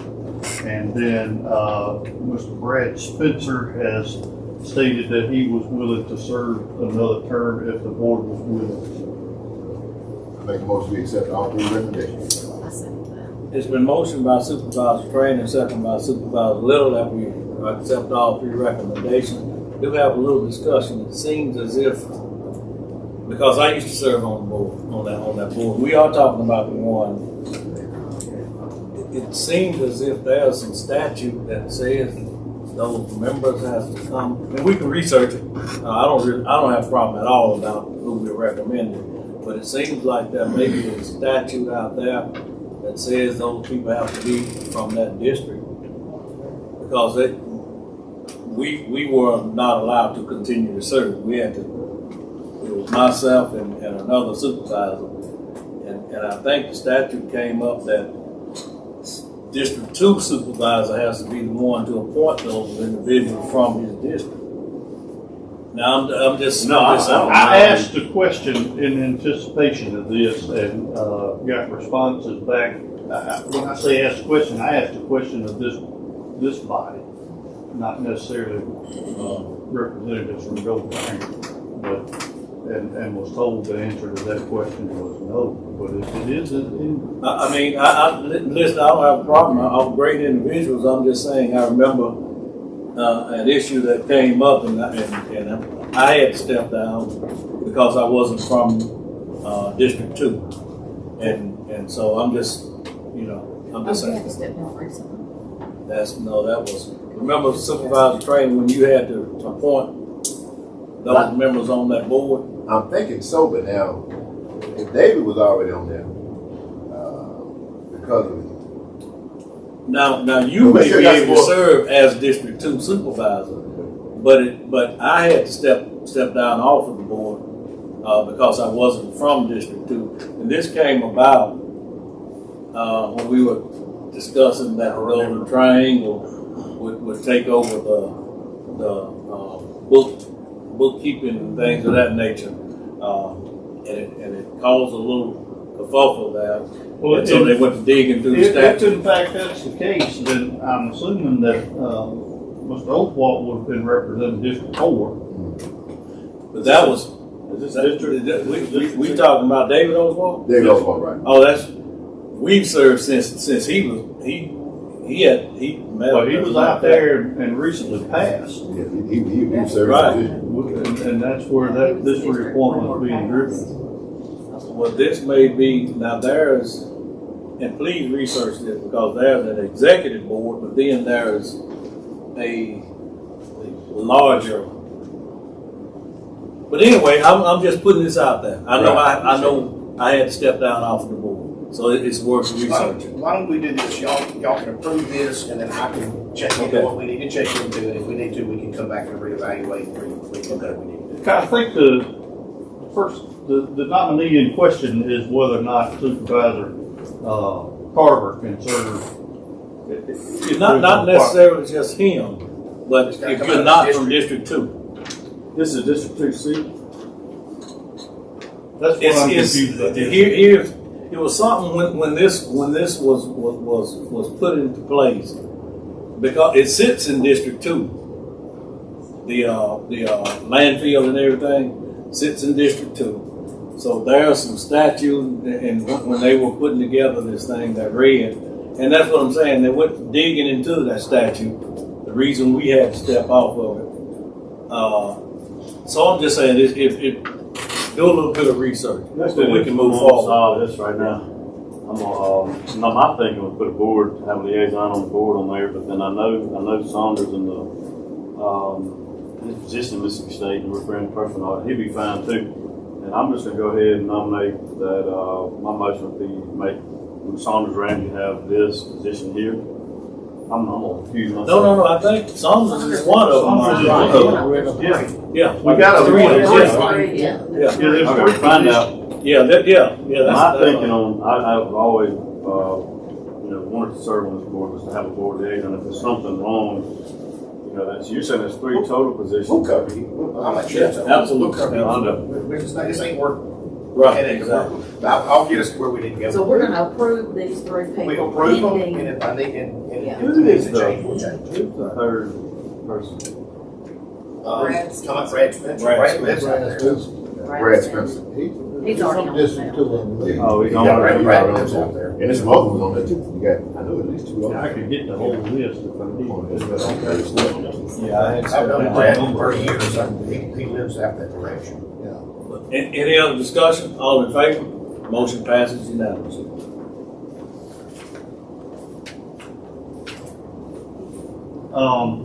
The other item on my report is the monthly grant management report from UHY. The gist of their report is that the federal government's been shut down and they haven't been hadn't had any grants that they've identified. Motion to acknowledge. So moved. But I would like to contact them and get them to come in and maybe let's do a work session so we can identify. They did Right. want to do that in the month of November, and I was gonna try and feel her out for when she would be able and try and organize it with this board.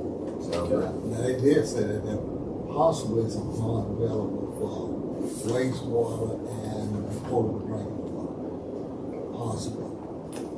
It's been motioned by Supervisor Train that we acknowledge the findings. Second by Supervisor Williams. Any other discussion? All in favor? Motion passes unanimously. And while we had Director Boyd here earlier, we went ahead and addressed this MSOF grant, and so y'all already authorized that. We will get the letter of collaboration signed and work with Department of Health and trying to get that grant moving and picked up from the hospital.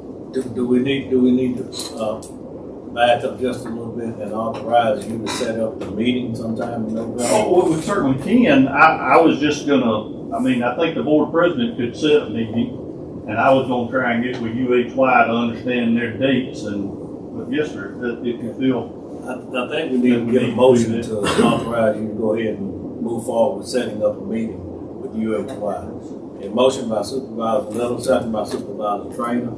All in favor? Motion passes unanimously.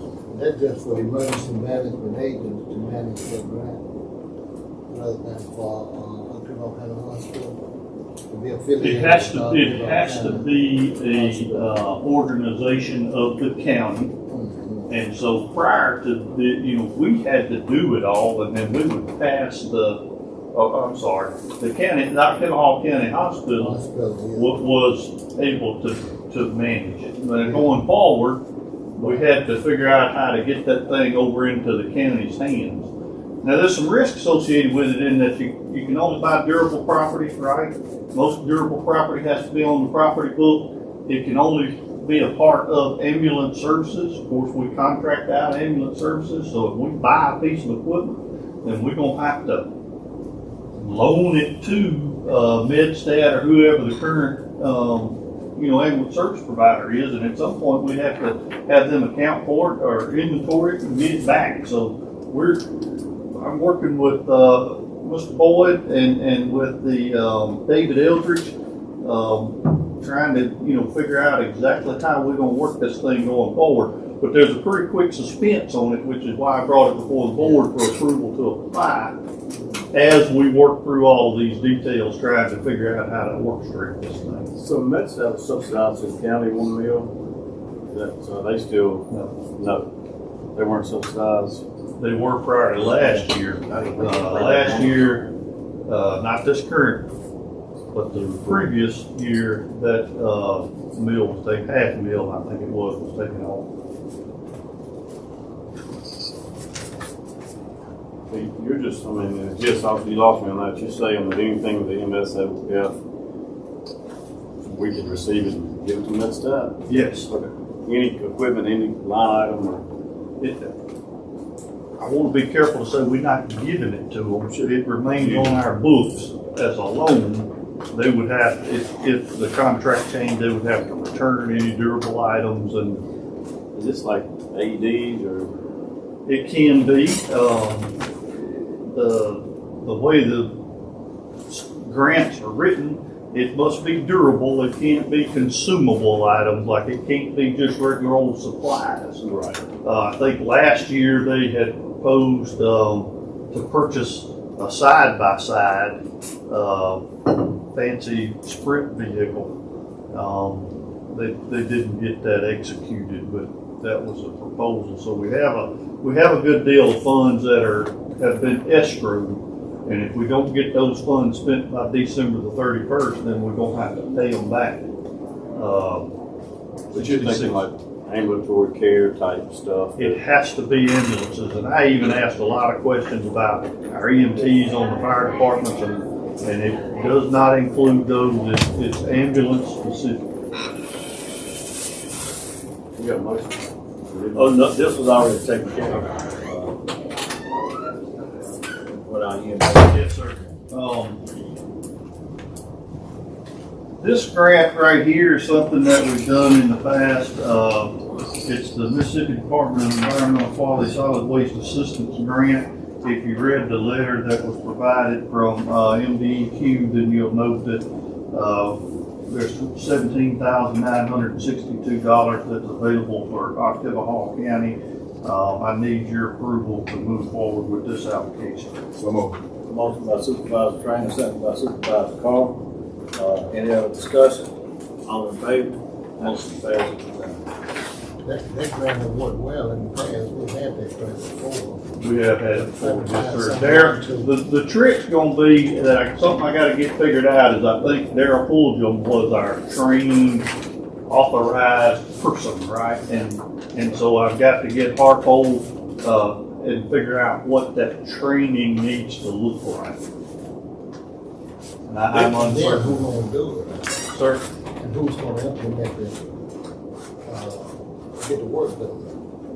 What that money does allow us to contract out the cleaning up of those type things. But we have to have somebody to kind of be the belly button for that thing. And in the past, it's been Darryl Fulton. I think the person that used to do it, the season, actually go out and do the work. So we got another group. We got another group, okay, we got somebody that actually go out and do the work, that has been a problem in the past. Yeah, we would have to contract that. Now, I'd have to contact Mr. Fulton, but he has had a gentleman that's done it. I think he did some work for us over around Osborne Bridge. Was that some of that went on? Yeah, Kenny Johnson. Yeah. Passed along. The jet passed away. Yeah, that's what we had something. And I don't want to get too far off, but in the past, this grant's been used some maybe clean up tires out of creeks and things like that. And we started having a discussion to see if we could maybe contract with the tire, offer them a place to bring their old tires. I don't know where we are at on that. I do know that I'm still seeing loads of old tires going along these county roads, and I know they're going somewhere and dumping them off in some creeks and things of that nature. So I was just wondering, where did we get on that conversation? Mr. Collins and I met with a gentleman who was willing to set up a location, and he required that the county provide him with the property and the electricity and all of those things, and then he would manage the disposal, the collection and the disposal.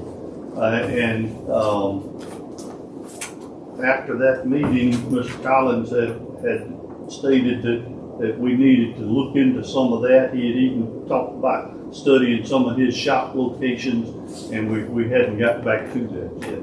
I just think we need to go back and look at that again, because there's these guys with these trailers that's going around to these tire places and giving them $2 a tire or whatever to load them up and dispose of them, and they'll load them up and going off into our creeks. Toward my property. Also my property. I just think it'd be worth it if we could get something set up so that our tire manufacturers or places here in Ottawa County, if we could communicate and cooperate with them to take those tires to this one location, I think that would eliminate a lot of that creek dumping tires. I've got a gentleman family-owned tire recycling big business runs from in Clinton. He always asks me if we got tires. I'm just telling y'all that the Moore family have made. They recycle them and regrind them. They put them in all over the country. They ship them for put them in flower beds. So instead of putting mulch in, and every time I see him, he asks me, "You know anybody that got tires?" And it's always deflected. You got a call gateway or something. But that's an option. The city that he'll actually. We need to get. I'll send you his contact and see if that's something that we can. I think they'll take them all. That'd be good. Was he buy from the public? Yeah, he'll buy them anywhere. They send me his contact. Yeah. Just another way to maybe help keep our creeks and everything clean now. Next item on my report is the naming of Wind Circle as a 911 road. Second. There's a motion by Supervisor Williams, second by Supervisor Trainer, that we approve Wind Circle as a 911 road. Name. As legally elected, can't use that anymore after this month. But what's the process? That's the first time I've adopted a street since being on board. So we designate this as a 911 versus a county road based on what qualifications of the road is not built up to spec, or is it? No, this is something that was enacted back, I guess. There's a board on it to determine what roads qualify for 911 road. Well, that's what I'm saying. It has to be at least 3 residents or more on that road to qualify as a 911 road. And once 3 residents or more move onto that road, then our emergency management system would like to name it a 911, strictly for 911 purposes of of being able to respond quickly. This won't be a county road that gets maintained. And this is, I mean, probably disagree with you on some of this. This might be some of the stuff that you're thinking long-term code type, building inspection type, but we really have no authority on the layout of the houses. We have no authority on. Somebody want to put 20 houses. I see it's 2 acres with 7 houses on it. They will have to go through the permitting process and all that construction. But there's no authority the county has on any type of site development type. There, anything greater, and that's what I was going to ask this board about, is anything greater than 10 houses requires that the county engineer get involved in. Looking at the site plan on this one, it's not 10 houses. I had received a question from the Golden Triangle Planning and Development District because they've subsequently applied for the 911 addresses for these apartments or whatever they are here, and they had asked me, did they require to be are they required to be looked at by the county engineer? Based upon the regulations as I understand them now, it's not more than 10, so therefore the answer is no. They should be able to apply for them as individual construction. But a garbage truck will be going down this road. Garbage truck will be accessed. As 911, yes, I'm assuming that's correct. In my opinion, it looks extremely tight. We'll probably have some, if that's going to be a gravel road and it's going to be a heavy truck making a tight turn, you know, just to County protect. doesn't have to do it. That's a 911 road. That's what I was asking. I don't think garbage trucks accesses that. I think they put a dump truck in front of the. You'd have to bring it up to the It's too county. tight to be running a fire truck or a garbage truck around it. That's all. And that's a way that a lot of times people, you know, get around coming and doing getting our engineer to do one at a time. And sewage kind of concerns me out there on 2 acres. Pretty tight design. I mean, Now, The state health department is going to control how many houses can be put on this spot. They're going to have to get certified by the state health department as to how they're going to run the sewer. They're going to step in and say, there's too many houses for this 2 acres of land.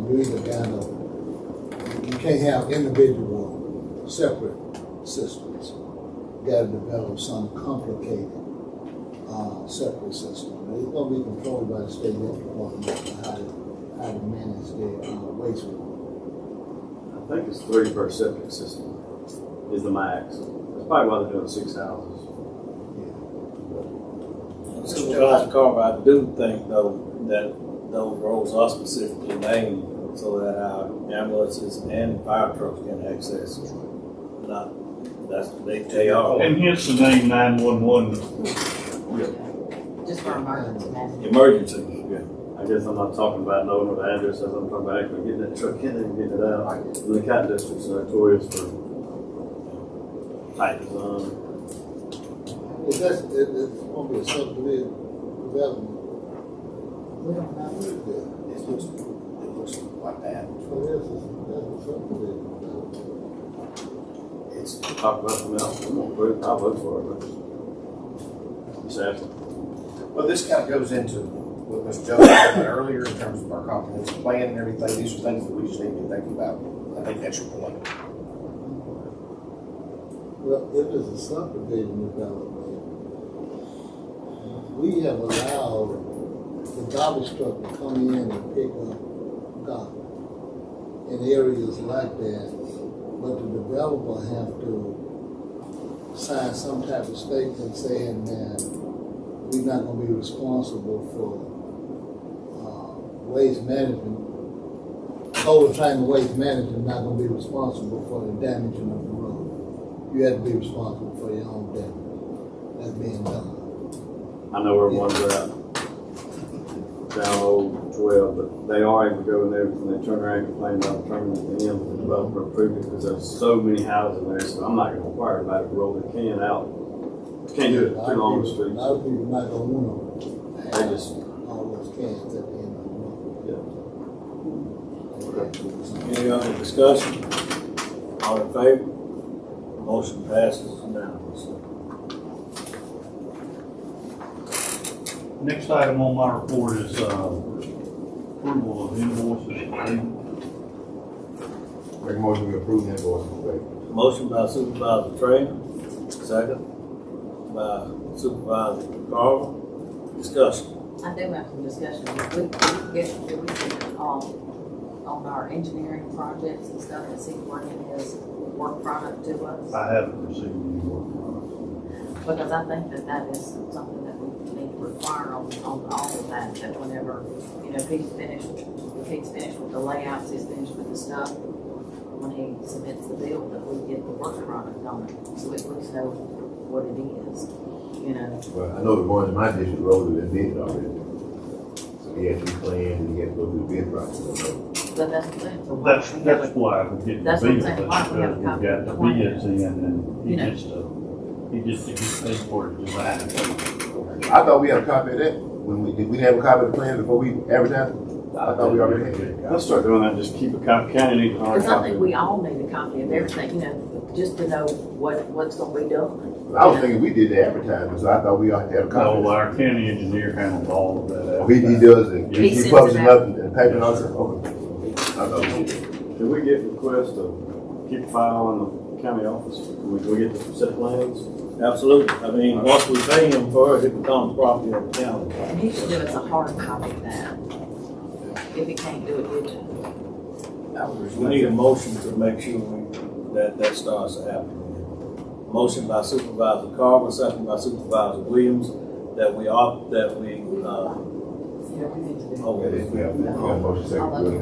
okay, we got motion by Supervisor Trainer, who was that? Second by Supervisor Carver to pay the invoices. All in favor? Motion passes unanimously. Now we need a motion to require. Can y'all include in that motion analog and digital? In other words, everything is generated digitally. Okay. We don't want just paper copies, we want digital copies, preferably. Well, I would preferably want a paper copy also, because being able to print that out with the county is gonna be insane on our copier. You want both, Patty, please. Well, motion will be that on these engineering invoices that we receive, digital and one hard copy. Okay, we've got an amendment to that motion to ensure that our county engineer produces digital and analog copies of our construction projects. Any other discussion? All in favor? Motion passes unanimously. It was Trainer and Carter. Okay, now that was it. Okay. Next item on the list is payroll changes. Make a motion to approve payroll. Motion by Supervisor Trainer, second by Supervisor Williams, that we approve payroll changes. Any discussion? All in favor? Motion passes unanimously. And then the final item on my report deals with a request by the city of Starkville that started back in April. They had asked that we take a hard look at the ad valorem or the road taxes, ad valorem road tax that have been being collected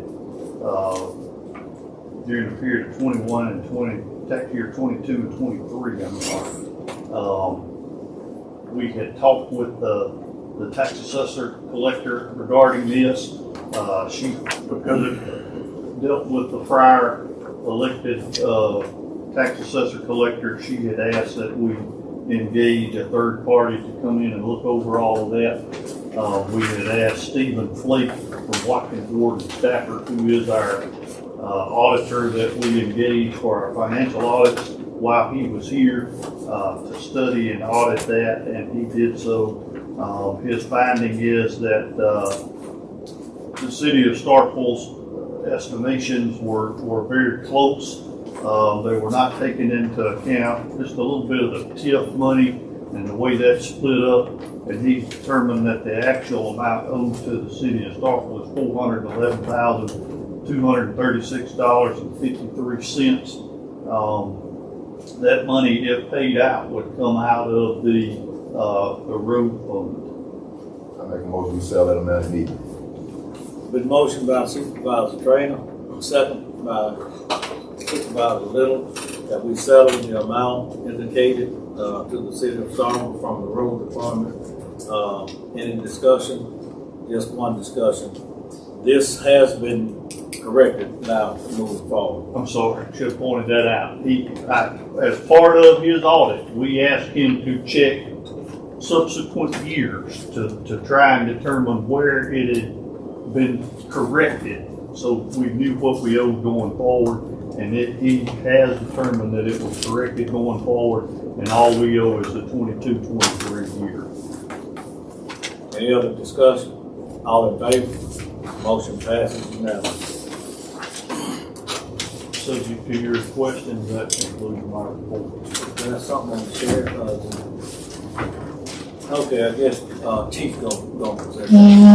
Anything else for our county administrator? Not motion to acknowledge the report. Motion by Supervisor Carver, second by Supervisor Williams. All in favor? Motion passes unanimously. Now we've got Chief Deputy Maurice Johnson. Yeah, Mr. Carver, you could have presented this, but anyway. Man, that's your business. I have two closeouts I need approval for. It's going to be 2025 DUI grant. I need closeout for 2025. Motion by Supervisor Williams, and second by Supervisor Little, to close out 2025 DUI grant. All in favor? Motion passes unanimously. We also need approval to close out the 2025 seatbelt grant.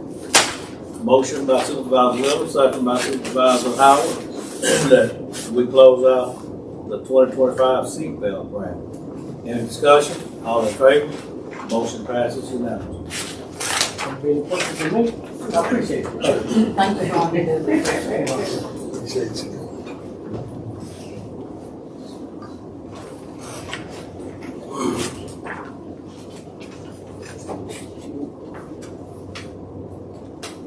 Blue.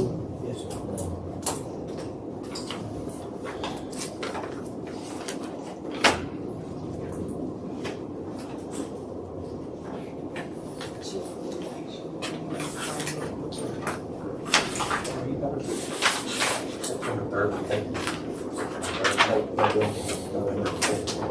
Did you have anything Okay. You always. Next on the agenda, we've got our board attorney. Remember, I done it last week. I didn't think I was going to do it today. Y'all, to give us plenty of time to let me get this set up, I would like a motion to set up a meeting, and this would be an executive session because to deal with the lawsuit that's set up for the county lake that we've been dealing with for the last few years, as well as have an engineer come in here to discuss some of the parameters of where we are, where we're going, and I need to get the attorney here. So the November 4th would be the earliest time that I think I could get this set up. If I could get a motion to allow me to get with the engineers that are involved in this, as well as the attorney that's involved in our lawsuit that have been here on that date, whether that be through Zoom or whether that be through some other way of getting them here. I just need everybody to be on the same page. And the reason we would have to go into executive session on some of this is most of us know this has been we've been in a lawsuit for quite some time with this, and I really don't want this information leaking out as to how we're approaching this and whether or not this would give the other side the ability to pressure us into some type of settlement or anything like that. So this is part of that process, but I need both parties here to have that conversation. Can you do it November 3rd midday? November 3rd is our board meeting.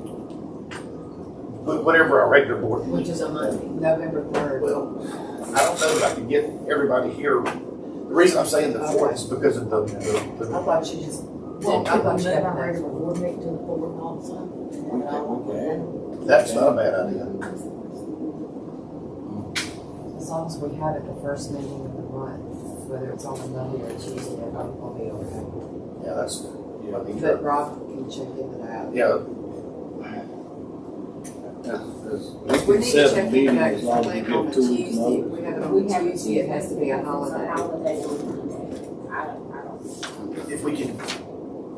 if we can do it on that, that's fine, but I don't think I'll be able to get the engineer and the attorney here.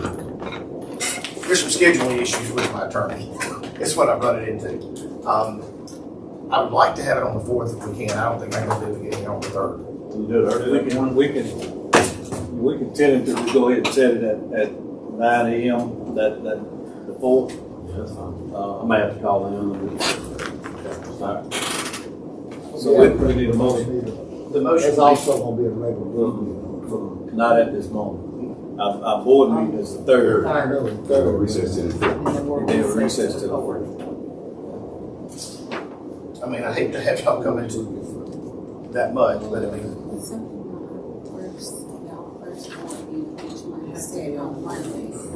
yeah, it's the first month that the statutorily is set up for that first Yeah, month. I know, but I guess my primary concern is that we will need to back the 3rd and 4th.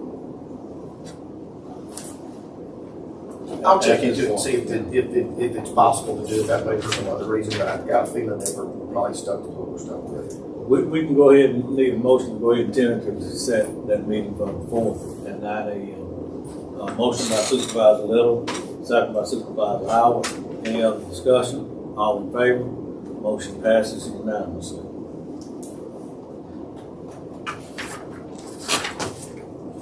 Who made that motion? Little and Howard. All right, that's all I have, as far as board attorney business today. Now we're down to, If I can ask the board if you can take into consideration that we lost one of our favorites Thank you. on Friday, which was Joe Morris. If we can Motion maybe for resolution. do a resolution.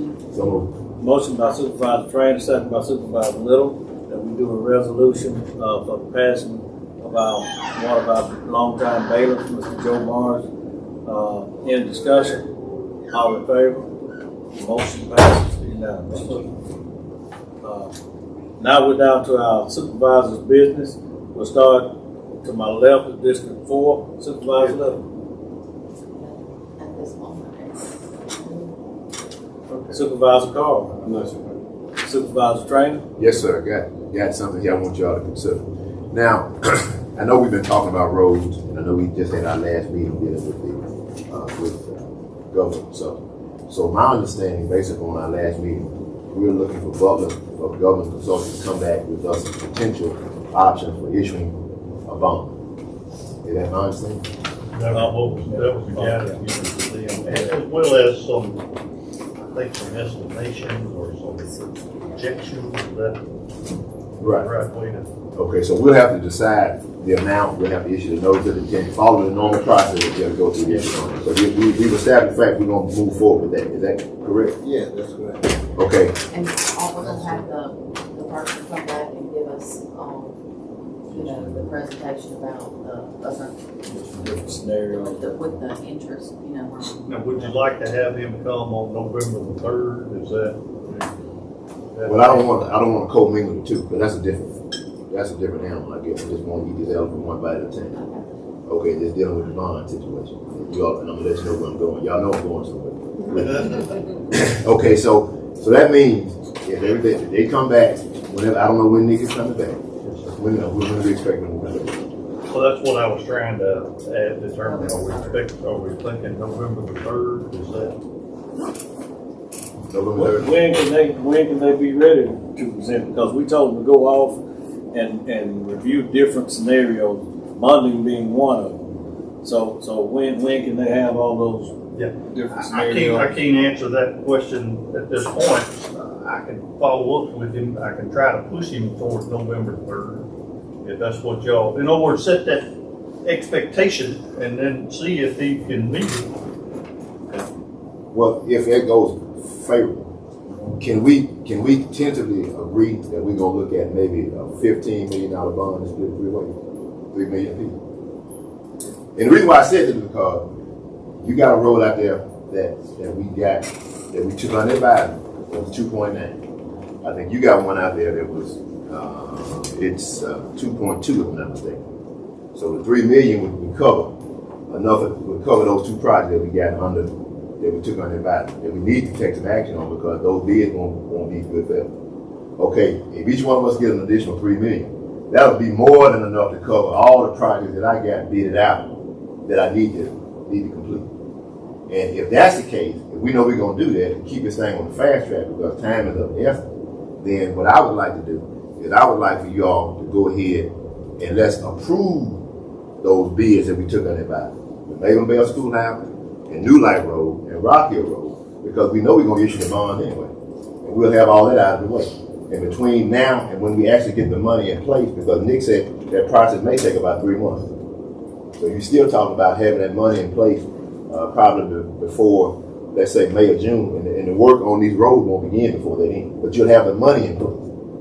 But my thing is, I'm concerned about time is of an essence. And so if we know we're going to do that, why can't we just move forward? And the project that I got, which I don't have enough money right now, but if I get the extra 3 million, then all of us going to get 3 million apiece, I'll have enough to do the project I got under contract, and then maybe 1 or 2 more. Well, I'll say this, I tried to get kind of a straw poll last time, and so let's just wait until we get government consultants to come back. I'm under the impression of know where you want to go. I want to know from the financial experts, we already tasked them, because they're, they just, there's some FIA stuff that came through, I started researching, which is another. Well, I know that, but I just don't want to mingle the two because we're going to get off track. I'm not comfortable making any motions, setting any precedent until I hear from government consultants. That day we can have that discussion. Well, they just going to tell us about the bond. I want to hear it. But now the FIA stuff, that's a whole another different animal because, from the text messages I got, and of course, if it was private money, I guess you got a bit more flexibility. But I don't know, that it just remains to be seen about. Well, we'd have to have public and private legislation that would authorize us to go into that FIA stuff. I just want, I know where you go. I think we'll all win. I asked to listen to government consultants first. But that government consultants, I don't think they're going to give us any recommendation on what to do with this. It's all intermingled. These proceeds, I guess. They're not going to give us a recommendation, but they're going to give us the different scenarios, whichever one we feel like is the best moving forward with the board. So I don't think it would be.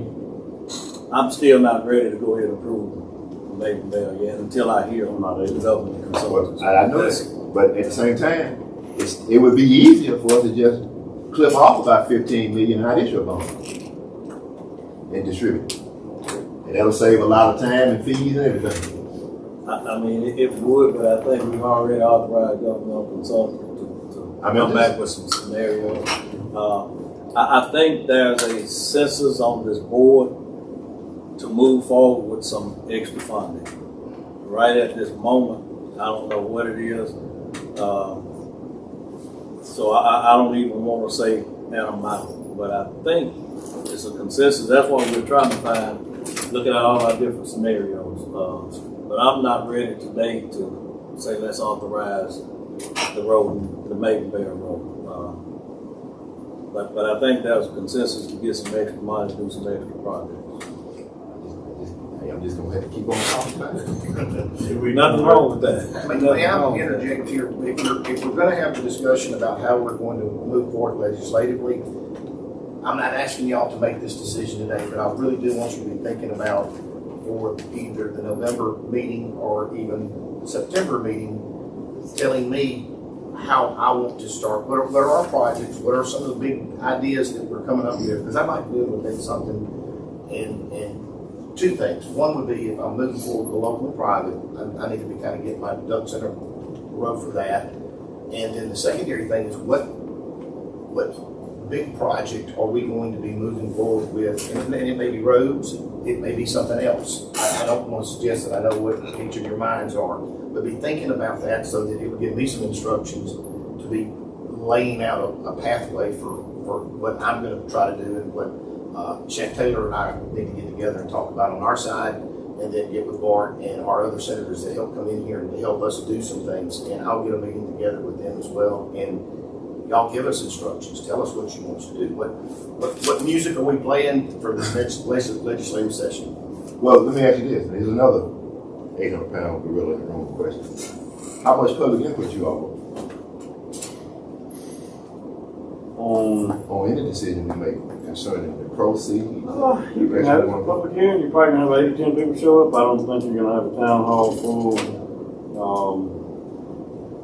You open up, I'm gonna probably lean to put it all in an endowment, just tell you that. I think y'all will feel a lot of people come in that don't feel that way. Well, I don't have a problem, but now the question is that, okay, you put it all in an endowment. What do you do with the proceeds from the endowment? You still right back to the same square one. Living off the interest. Right. How do you utilize the interest? That's one of those things I want them to say. What is Columbus doing? Now, the Columbus and Lowndes County supervisors have done bathrooms. They've done all types of projects. One of the questions I want to think roll up: if we get $2.5 million a year, and they roll like, if you get 2.5, like I asked this last week, if you get 2.5, you get 2.5, 5-year plan, and it rotates, or could it be that every year you got there in a fight over it? I don't know. It just comes back to whatever kind of whatever the board decides, and I guess that's on anything. I want to see what other counties are doing. We're in a seat. I'll tell y'all this. I told you I'm sending out the campaign. I'm already raising funds for the next campaign. I didn't think we were going to do as much as we could do. But you get any time, I didn't think we could campaign, and you don't start a campaign. You campaign all the time. I just start now. You focus on the wrong thing right now. Well, let me say this. I want to show you that because in my campaign letter I quantified what all we've gotten done in 2 years, and I wouldn't say ahead of where we thought we would be. I know. But I never thought we'd get to this discussion in the first term of what to do with the hospital purchase. But if you got to tell them what you done, you ain't done that. But I'm saying the road equipment purchases and everything else, we've been working. Like we've gotten a lot done. But I'm gonna tell you, man, you been like me, been up here 25 years, and people say, "What have you done?" I've been the first one saying, "I did nothing." Now the board has done some stuff, but one person can't do nothing. I've seen you get a lot. This board operates through his men. I've seen us get a lot done in your district. In this, well, I'm just saying it ain't because of me, it's because of what the board did. That's what I'm saying. But in your, I would tell your constituents, in your district, I've seen a lot get done in 2 years. But anyway, I just think that we've got an opportunity to do some things immediately, and to do some things for the long range, way into the future. But I think we just need to gather all the information we can. That's what I want to do. Gather all the financial information that we possibly can, so I can make a decision based on that information. So I do want to wait on the information to come in before making a decision. You're gonna be good. You're gonna sit over till you get tired. I can tell you that. I've seen the you'll be able to till you get tired. Is it some of the decisions that our comptroller and I are going to have to make in the next few weeks is about our CD bill? And what I'm trying to, I think it's safe to say that we're not going to need all of this money in the next 30 to 90 days. Is that an accurate representation? And obviously we wouldn't be able to put it into an endowment. Yeah, because you got to get legislative. Then we got to get all that legislative approval. So I think we're looking at spring at earliest. We also have to do an RFP. If we decide to do the endowment, we have to do an RFP to select an advisor, right? And so, but the 50 million target is this CD bill. And I want to make certain that I have the consensus of this board that we need to get it into a CD, provided that it's paying more than our checking account. Our checking account is paying very well, so we'll see how it compares. Yeah, 3.5%, 3.55 on checking. If the CD's higher, I'll vote for Yeah. CD. So I'm just looking for a little bit of guidance on that. Yes, How sir. do you compound that every day? I mean, I know we got all this technology now. We got $30 million in the bank right now. How much you getting today? That's a lot. How much we getting today? How much will we have by the next time we meet? I'm just curious. I mean, just. I think it's like I did a little bit of math. I'm trying to remember what came out. I think it's like $25,000 a month or something like that. And for the interest on 50 million. Or whatever we got, I don't know what we got. Like currently, the interest that we receive about to start checking again We talking about on the proceeds. in a month. You won't know how much we're getting right now. But is that for everything that's in there? The CD will get us 200 and something, almost 300 for 3 months. And that's not much more than what we're getting on the check. We have just as much as a checking as we have this. Because when we do a CD, we do a 90-day CD. Well, I know that you they gave us something out. Yes, there. it's $147,000. And it's 5%. Source I calculated. That's what you buy. $147,000 a month if I hadn't missed it. It's 5% of the new buying. And that's why I'm saying, that's on 3.55. Right, and that's the same. If we can get four, Community is 5 right now. Well, that's our depository bid that's locked in. I mean, we have to bid it out. We gotta bid it out to see. Maybe. We got money problems. That comes up in January. Right now. I know, but it ain't no better. I don't know what That's work. just off of what we have. Not having enough, but I know what to do what you got. I was wondering how long that 5% is gonna last. That's a good, It's 5% on 3 months. yeah. Over 3 months. We can't change it. Well, this month that you're talking about, the CD, come out for bid in January. I'm talking about the CD. We do that this I'm month sorry, here, should we use? That's just on the phones we have right now. Well, no, we can do is, we usually do is, we do a CD bid every 90 days. We just hadn't, because we were closing out the old year and beginning the new year.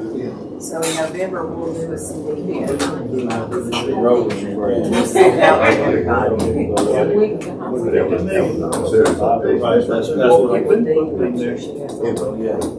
That's what, just, on the meeting? Keep it going. it's on me. Okay, so that. No, we don't put it all in the CD. Okay. No. Alright. Right Well, now, we're getting interest on it because that's in the depository account. 3.55 is locked in either way, whether you put it in the CD or not. If you put that money in the CD, then we determine how much that CD. Well, Supervisor Train, I think at the end of the day, you can rest well in knowing Are we getting that close? we're gonna have. I mean, we getting close. Yes, sir. Yes, sir. Anything else, from you, No, sir. No, sir. Supervisor Williams? Yeah, I've been in communication with, Mr. Clyde, county engineer, about tacking on Bethel Road to Blackjack Road under the same contractor. He has been in communication with that contractor and knows that everything is fine and ready to go. We just need board approval to tack on Bethel Road to the same Blackjack Road project. And, he just needs board approval to get that done. I think it's somewhere in the neighborhood of, 200,000. I don't have specific figures, but I guess I can get them to you as to how much it's gonna cost to tack on Bethel Road to the Blackjack Road project. I have now about 800,000. Yeah, I think you and I looked at in that it. neighborhood, so we have plenty of funds to be able to do that. Motion. That's your motion? That's my motion, tack on Bethel Road. Motion by Supervisor Williams, second by Supervisor Trainer to, do an additional project with change order, for the Bethel Road. Any other discussion? All in favor? Motion passes unanimously. Anything else?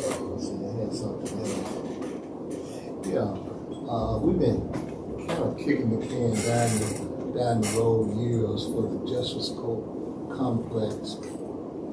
And we've had some traction on that, and I've had some funding on it at the state level. I don't know why we don't continue on with that project, since the state seems to be interested in providing funds.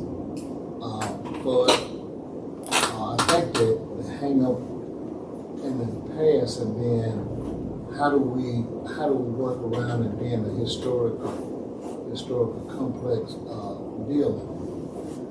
That's something that many times we cannot get past. But if we have a private contractor who could do the research and do what needs to be done to address the issue of historical buildings, we don't have time to do that. But if we could put out an RFP for someone to come in and give us some information about how we can move forward with the Justice Court complex building. So, I guess I just want to make clear, like, you know, last time they didn't have a whole lot of direction or whatever, you know, was going on. If they're gonna come in, like, don't we need to give them our direction first of what our vision is? No, I don't think so, because the last time we had, the contractor we had, I don't think had had a lot of knowledge, but maybe not enough knowledge to be able to handle everything in relation to historical buildings. And we're not doing anything now, we're just sitting here. So we can put an RFP out, it doesn't cost us anything. So you make a really good point, right? Last time we selected an architect, and then we started trying to work on it. Now, the way I have seen it done successfully at the state level is to do an RFP for architects. In other words, the idea is we define our requirements, and I don't know exactly what those may be. You know, say 3 courtrooms and enough space for the administration of the 3 courts that we have, right? If that's the requirements, then we would define those requirements and do an RFP and have a whole bunch of architects come in and say, here's my proposal and my estimate as to how much it would cost if you went down this road, right? At that point, you get to kind of see a vision and select an architect with the vision that you've selected. Would that be something that you That's really not what I have in mind. I'm thinking about a general contractor that could take the project and say, okay, I think we can do this. I think we can get past the historical implications. I think we can move forward, and this is a recommendation in terms of how we can go in terms of what the structure is going to look like. And the general contractor could do the subcontractor. But we have to start somewhere, I believe. And I believe we start with the general contractor, RFP for the general contractor, and the general contractor will do the subcontracting and generate some ideas that with our systems to generate some ideas in terms of where we go. I think actually is a developer, not a general contractor. I guess that's what I'm trying to say. You would need a developer, you know, preferably somebody that has walked this road before and dealt with archives and history and know the ins and outs and the ways around certain things. Not illegally, but just You said it just right. You said what I was trying to say. A developer. Mm-hmm. And a developer would know exactly what you were saying. Where can we go from here? What can be done? And then come and present some ideas to us. Know that has dealt with this before and know what archives and history is looking for and what would probably be better moving forward. That's what we could. Well, RFP, we could send out an RFP for development. There's some good developers out there now that can make this happen. They can make it happen. They can get bypass the historic implications out there. Some great developers who can make it happen. But sitting here in this room, I don't think we have enough expertise to be able to make it happen. Well, I don't think we do either. I was just saying, I was thinking we needed to give them some direction of what we would like. What your requirements are. Yeah, what our requirements are. Right. But if we get that developer though, then we can start feeding information into the developer in terms of what we're looking for. There is going to have to be an architect somewhere to do some drawings and get some feedback for what we want and what we think the layout would be best for county operations.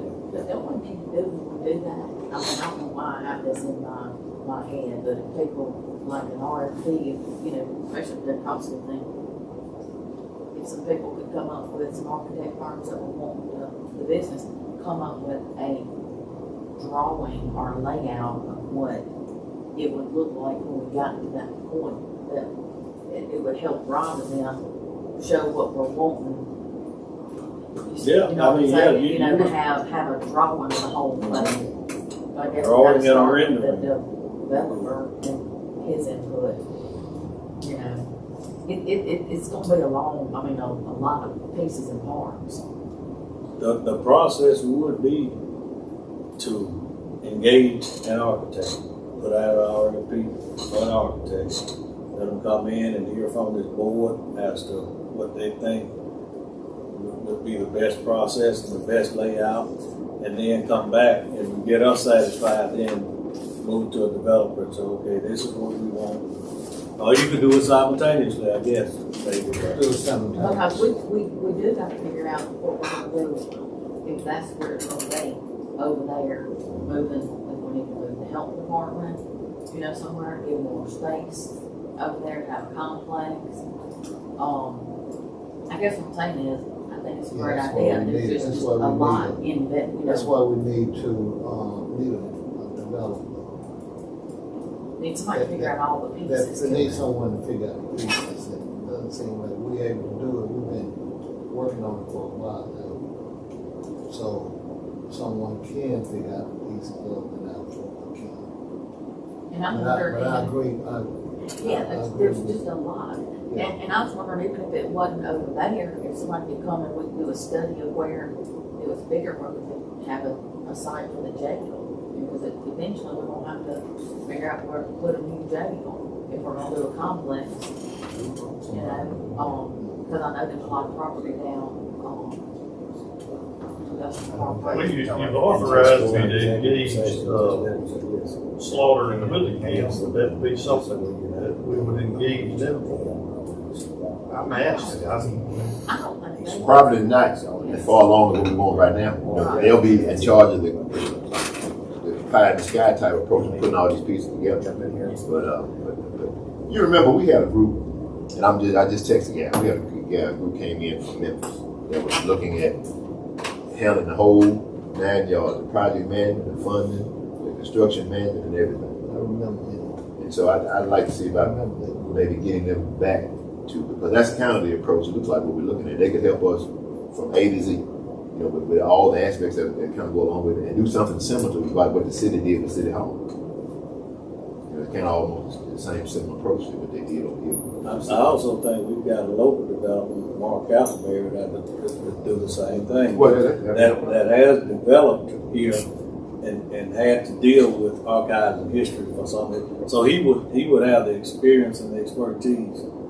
They may have some, 16 section land, walk around, and do some stuff with it. And I mean, I don't know something at all yet. Well, you know, the school district can get involved with them when you talk about 16 section. And when you talk about moving to jail and everything, who wants the jail to be next to them? That's another issue.